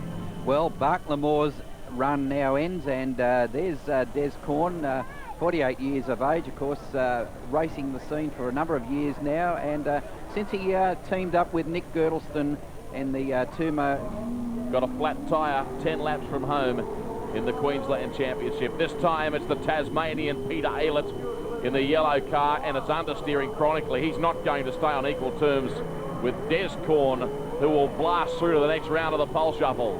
Oh, Des Corn has this race now safely in his keeping, and continues on in the contest. Des Corn, the race winner there, now taking on the former promoter of the Rockhampton Showgrounds Speedway, Larry Nelson, in the Pontiac entry, car number 49. Yeah, Nelson qualifying in position 14, which is not shabby. He doesn't do as much racing as a lot of these other guys in the field because of his promotional duties. I guess he's a bit busy. But he goes okay. The car hasn't been handling all that well ever since the action got underway here last night in night one. So once again, Corn goes through. So at this stage, he's beaten three drivers. Now he's got a problem. It's his teammate Nick Girdleston in car 7. Oh, well, please, Des, don't muck the car up. The bloke in front's got to fix them. And Nick Girdleston getting on with the job this time as the team cars, the Kumo Tyres cars, and Nick Girdleston now eliminating his teammate Des Corn. Did you say the Kermit tyres? The Kumo Tyres entries. Look at the Muppet. The Muppet's happening here in Rocky. Sorry. And now taking a look at this replay here, Des Corn getting a little bit anxious there, and they're going for the inside run, and Nick Girdleston, thank you very much, closes the door, and Nick Girdleston continuing in the contest, now taking on Michael Nicola. The Pontiac, current Victorian champion, winner of the Apple Isle Grand Prix, former national champion. He's going to be a tough man to beat tonight at Rockhampton, Michael Nicola. The big V8s stretch their legs around the wide open spaces of Rocky Showground, which is predominantly a circle, doesn't really have straights. Nicola, a big push to the wall, and the Queenslander Girdleston stole the march. Crowd loved it too. Oh, the crowd certainly loved that, David, but a good victory here. Taking a look at it again on the replay, you'd think Nicola has this race in his keeping. That's where it all goes wrong for Michael Nicola, and thank you very much. Nick Girdleston through onto the inside to continue in the pole shuffle contest. There's the stats on Girdleston, 41 years of age, campaigns the Monte Carlo, based at Archerfield or the Brisbane International Speedway. This is his 20th one. Bert Vos Bergen in the 1999 model Pontiac, taking on Girdleston, and Vos Bergen gets the best of the start and leads Girdleston by a good margin. There's Vos Bergen on screen. Here comes Girdleston, but I think you'll find that Vos Bergen will go on and take the victory in the pole shuffle and eliminate Nick Girdleston. Yes, there it is. Car number 74, Bert Vosbergen, taking out heat 9 of the pole shuffle. Next man on the track is Wayne Randall in the Mazda RX-7 entry. Yes, so we've got two extremes here. The Queenslander to tackle the West Aussie. The Queenslander on the inside looks to have got the better start. Big Bad Bert is very experienced, though. He switches lines and attempts an inside charge. Half a lap to run. Will it be the Queenslander? I think it will be. Randall in the Botcher Racing RX-7 is going to prove too good for Vosbergen, who gave it everything in that one-lap flyer. Randall goes through. Vosbergen eliminated from the pole shuffle. Moving on now to heat number 11, John Leslight, one of the most experienced campaigners on the Australian super sedan scene. And it's virtually these pole shuffles, all won and lost at the start. And there's John Leslight leading and now eliminating Wayne Randall. And John Leslight in the American Truck Parts entry owned by Barry Pearce, eliminating Wayne Randall. Leslie, one of the all-time greats in this sport. He'll now tackle Alan Baker in the AU Falcon XR8, that beautifully turned out yellow V8 racer that's currently on the centre of your screen. The Newcastle man has got plenty of experience and he's going to prove too good here for John Leslight. You're pretty right, Dennis, in what you said. The start is proving to be so important because of the shape of the track too. It's a very difficult circuit. It's very much a momentum track.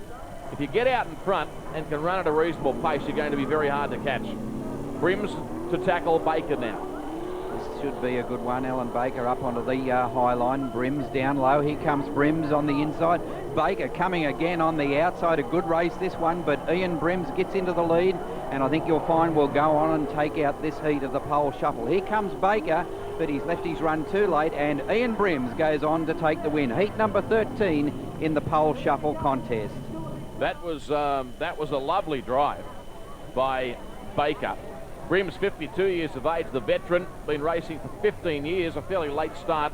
LJ Holden Tirana was his first ever car, winning the 1995 Australian production title in Canberra. Was his greatest ever moment in this sport to date. Now we continue along with Michael G and Ian Brims. This is heat 15, involving cars 11 and 76. And should be a good one, this too. Michael G gets away to a good start, in fact, and Michael G into the lead and already opening a good break as he bounces through the turn, in fact. And I think you'll find that Michael G has this race, goes a little high, but has everything safely under control. Oh, he slowed down dramatically there as he got the checkered flag, wants to conserve his car. Oh, that was always going to happen. G just slowed down big time. Crowd are enjoying this. Here's Peter Logue in car number 6 out of Victoria.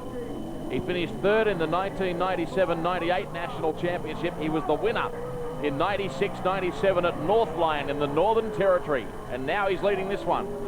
And doing a very good job too, and now eliminating Michael G. So Peter Logue, the victor there, and Peter Logue now set to take on the Chevy Camaro, driven by Jamie McHugh. McHugh has been white hot all weekend, so the Gold Coaster in front. Here's Peter Logue harassing him on the inside, but McHugh gave it a footfall as he exited turn 4. Sweeps now through turns 1 and 2 and onto the back section. You'll see the checkered flag in just a moment. Logue is doing his best, but it was not good enough on that occasion. So Jamie McHugh now eliminating Peter Logue. As the next combatants come out, the national champion Ron Pine in the Pontiac taking on the Miami Smash Repairs entry driven by Jamie McHugh, and Ron Pine gets the best of the start this time. Now Dennis, the winner of this race starts the national title tonight on pole position. So the worst you can do is start out of position 2 if you're Jamie McHugh. So Ron Pine, who looks to defend his national crown in Rockhampton tonight, is getting it off to the best possible start. He qualifies on pole position for the 2000-2001 V8 Australian Super Sedan Championship. You'll see all of them in action later. Now this is the B main. Bevan Collins, Chris Eade, Kevin Purton, Michael Bagorski, Robert Bird, Michael Tompkins, Paddy Ward and Greg Fishburne. A 20-lapper, and we are underway, Dennis. Collins, the race leader. Eid on the outside. And this Oh! this will be a hectic race, let me tell you, because there are transfer spots available into the National Championship final. So you can expect plenty of action in this race. The V main coming up next. Have a look at this. It's like a version of Swan Lake on dirt. Eid gets all graceful, has the hands up in the air, and skates across the front of everybody else. How did they not clean him up? Incredible. They all missed him. And 20 laps. There you see a complete restart. 20 laps, the race distance of tonight's V main. This has been a thoroughly enjoyable event. Trust you've enjoyed seeing it on C7 Sport right around the country. The Australian V8 Super Sedan Championship. In coming weeks on the program, our unparalleled coverage of the big oval track events continues here on Checkered Flag. The Winter Nationals for Formula 500s is coming up over the next couple of weeks, as is the Australian 500cc Speedway Solo Championship from Riverview Speedway at Murray Bridge. And a lot of very good motorsport will come your way indefinitely. Yes, Kevin Purton there is the race leader. Chris Ead in the Chevy Corvette running in second spot on the racetrack. And third at this stage in the 1999 Dodge Avenger is Chris Albert. That's the top three in tonight's V main. Yeah, Paddy Ward, we caught a glimpse of him in car number 54.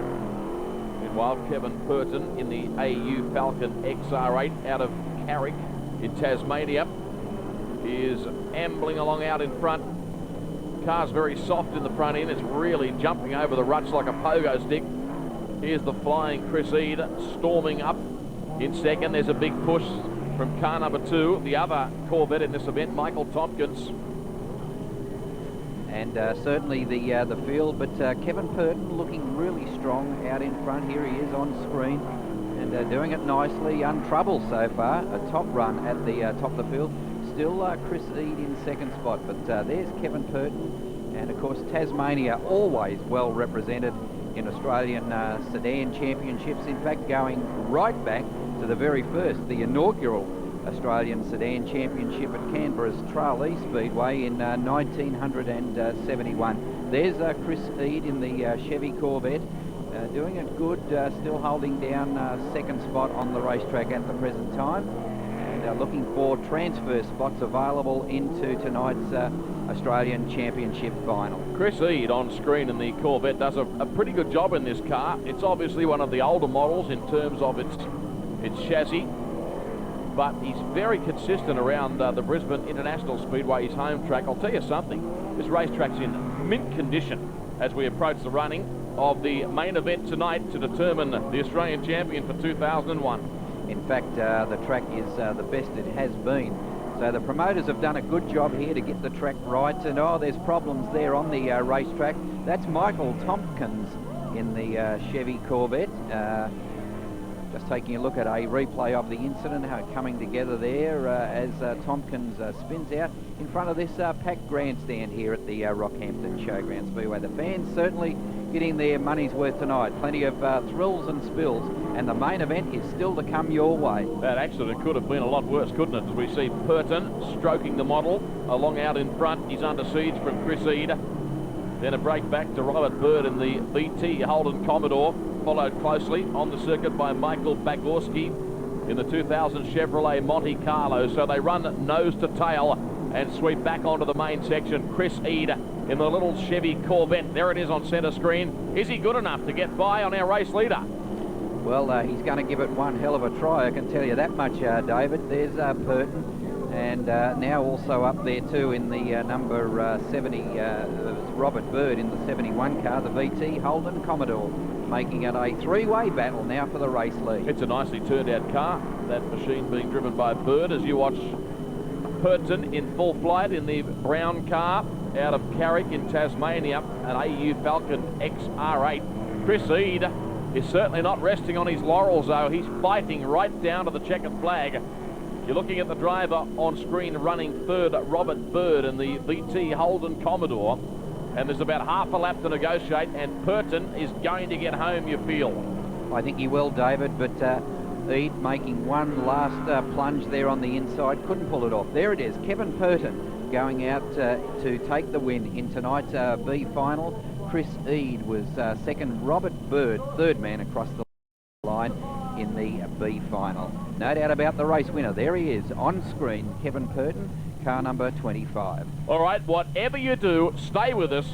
Get into your favourite seat. The big one coming up next on the other side of this break, the Australian Championship, the 2001 Australian V8 Super Sedan Championship. Look at that picture. Massive crowd, wonderful grid of cars, and the racing surface in pristine condition. On pole is defending national title holder Ron Pine, McHugh, G, Logue, Smith, Brims, Baker and Leslate. Tanya Smith doing a great job to be starting on the inside of the third row. That was the top 8 on the grid, and Ron Pine, who's already won 3 Australian Championships, is your race leader. That's Mick Nicola making good progress on the inside of Jamie McHugh. They run predominantly nose to tail down the main straight. Oh, this will be an exciting 40-lap contest, David.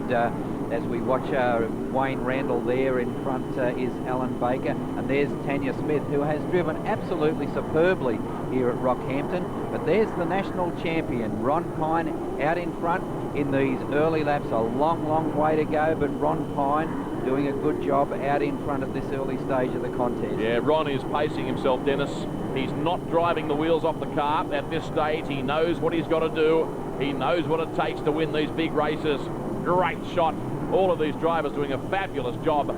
It is very often early in these big events that you tend to see crashes as the less experienced don't handle the big occasions, as the adrenaline takes over, as the head loses concentration. Ron Pine's not losing concentration though. He's cruising out in front. Oh, just ever so conservative in these early laps. There's Peter Logue, Jamie McHugh and Michael G. Oh, and Tanya Smith around sideways and also collected there by Ian Brims. Yeah. Bad luck for Tanya. Smith was tapped by Wayne Randall, which this replay will show, or they came together anyway. She turned left and he helped to finish the job off. And very unlucky for the driver of 76, as called correctly by Dennis Newland, Ian Brims, in the Chevy Camaro. So they come back for the race restart. I'll tell you something, don't write off this man in second spot, Peter Logue. He was the 1996 national champion. He won that in the Northern Territory. Vastly experienced driver. Well, he is, David. You are so correct there. Peter Logue will know exactly what to do. He would be very happy, as there's Vos Bergen lifting that inside front wheel. Spectacular action there. But Peter Logue, yes, he's just warming to the task. Still plenty of laps to do the job. And just having a look at Ron Pine there, Peter Logue, a man with vast experience. Here he comes on the inside, in fact, of Ron Pine, and now takes over the race lead. So Peter Logue is the new race leader, and here comes Jamie McHugh. McHugh now into second position on the racetrack. What's wrong with Ron Pine? Has he got the car set up wrong? He's going backwards at the moment. This is quite unbelievable. He was leading by half a lap prior to that stoppage involving Smith and Brims, and he fair dinkum is going in reverse.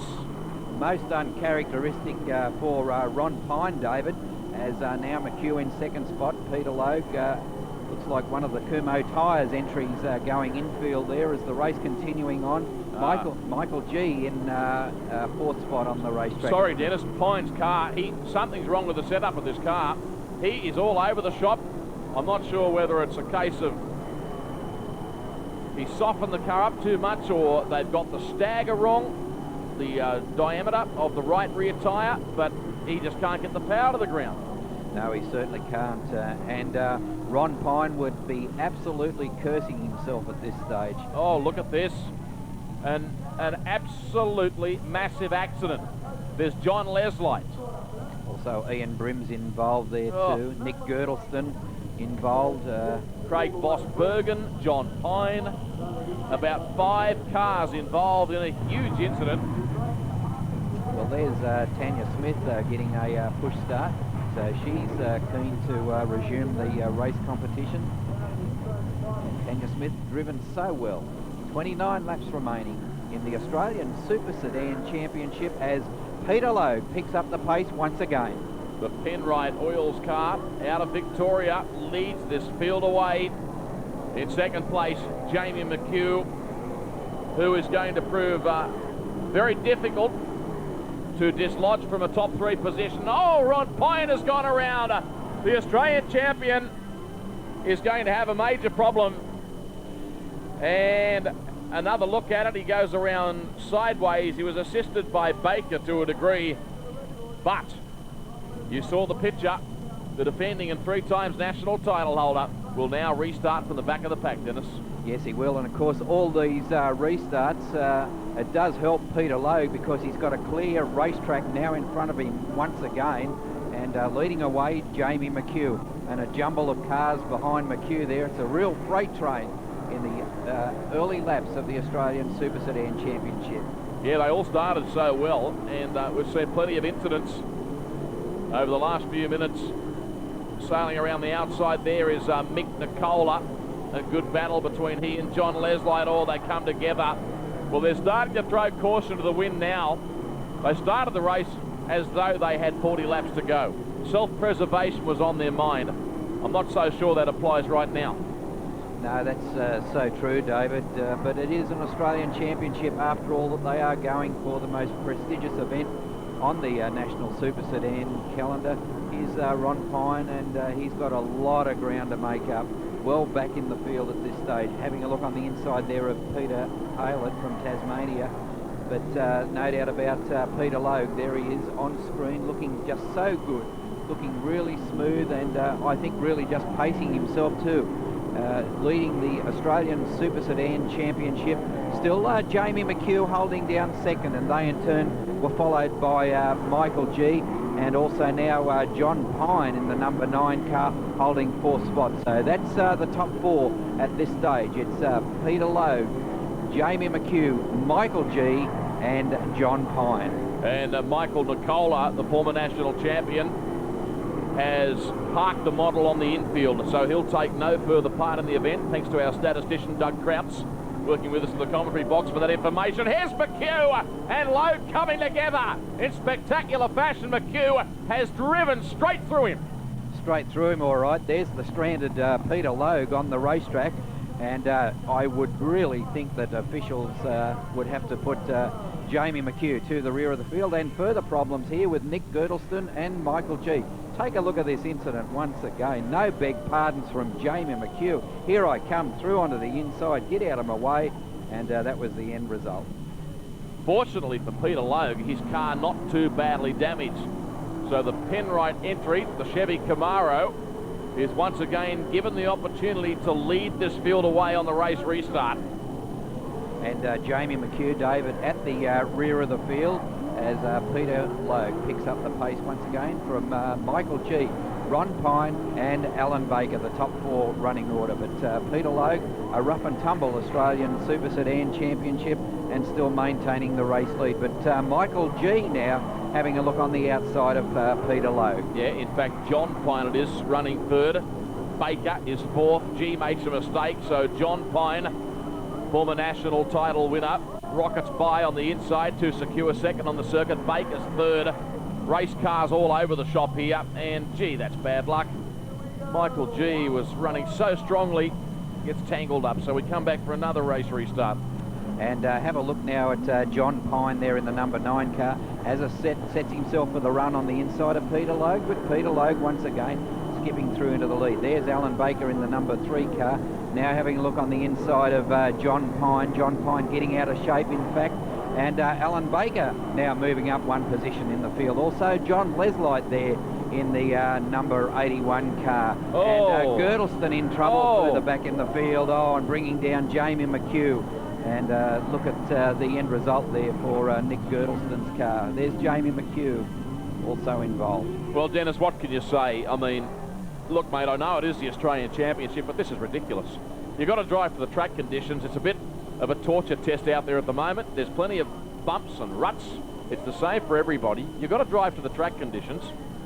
I mean, the guys that we're seeing crashing in some cases are nowhere near the front of the pack. Yeah, that's right.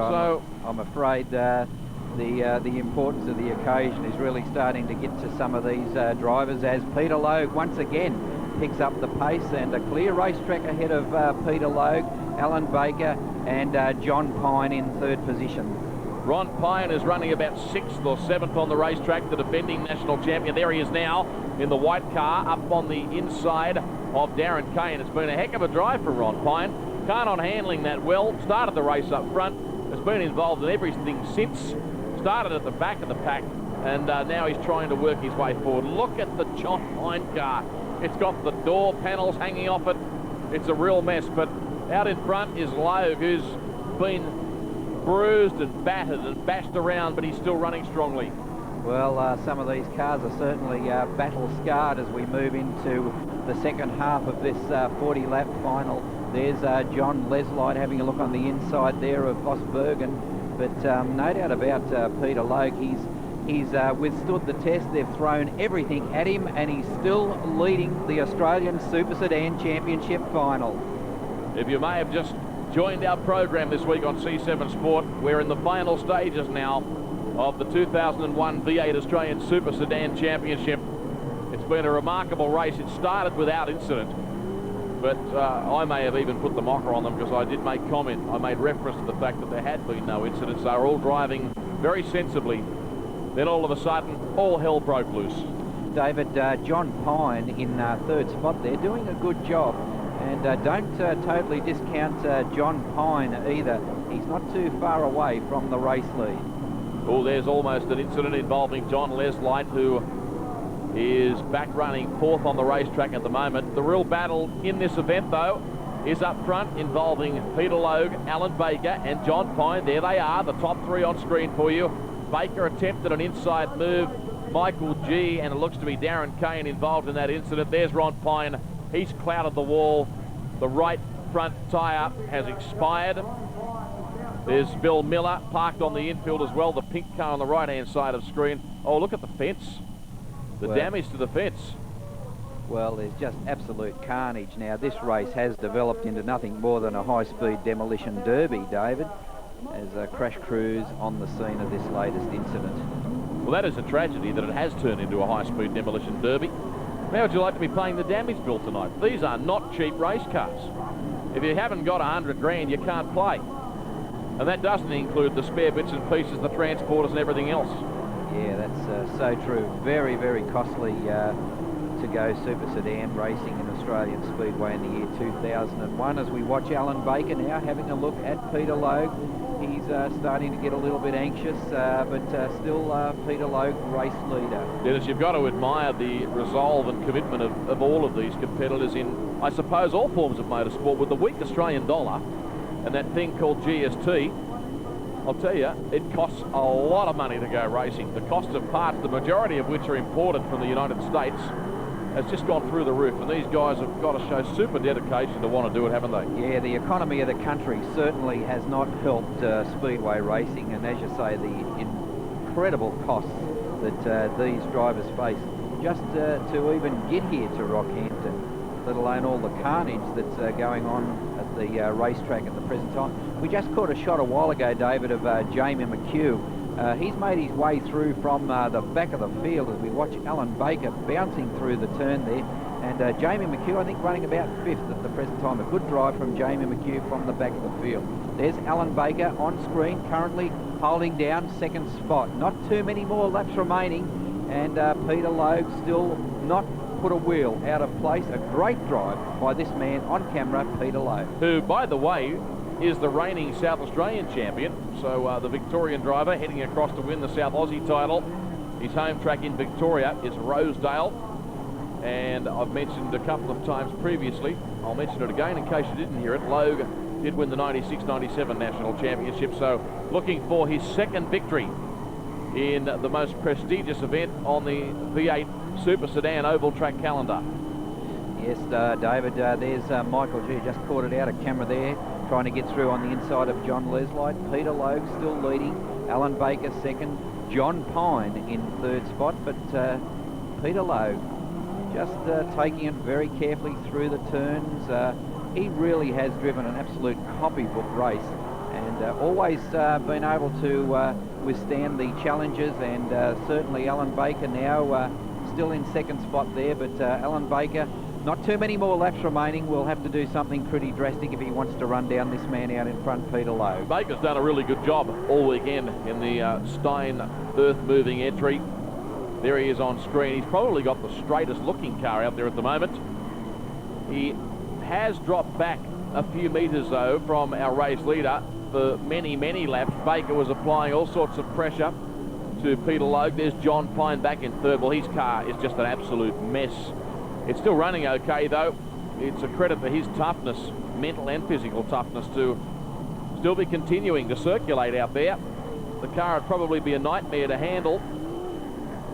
Well, David, I think the battle has just about been won. Yes, there it is. One lap remaining now for Peter Logue, and boy, oh boy, does he deserve this victory. He has driven a perfect race. Fireworks erupting around the Rockhampton Showgrounds, so Logue onto the back section for the final time. Wins the 2001 V8 Australian Super Sedan Championship.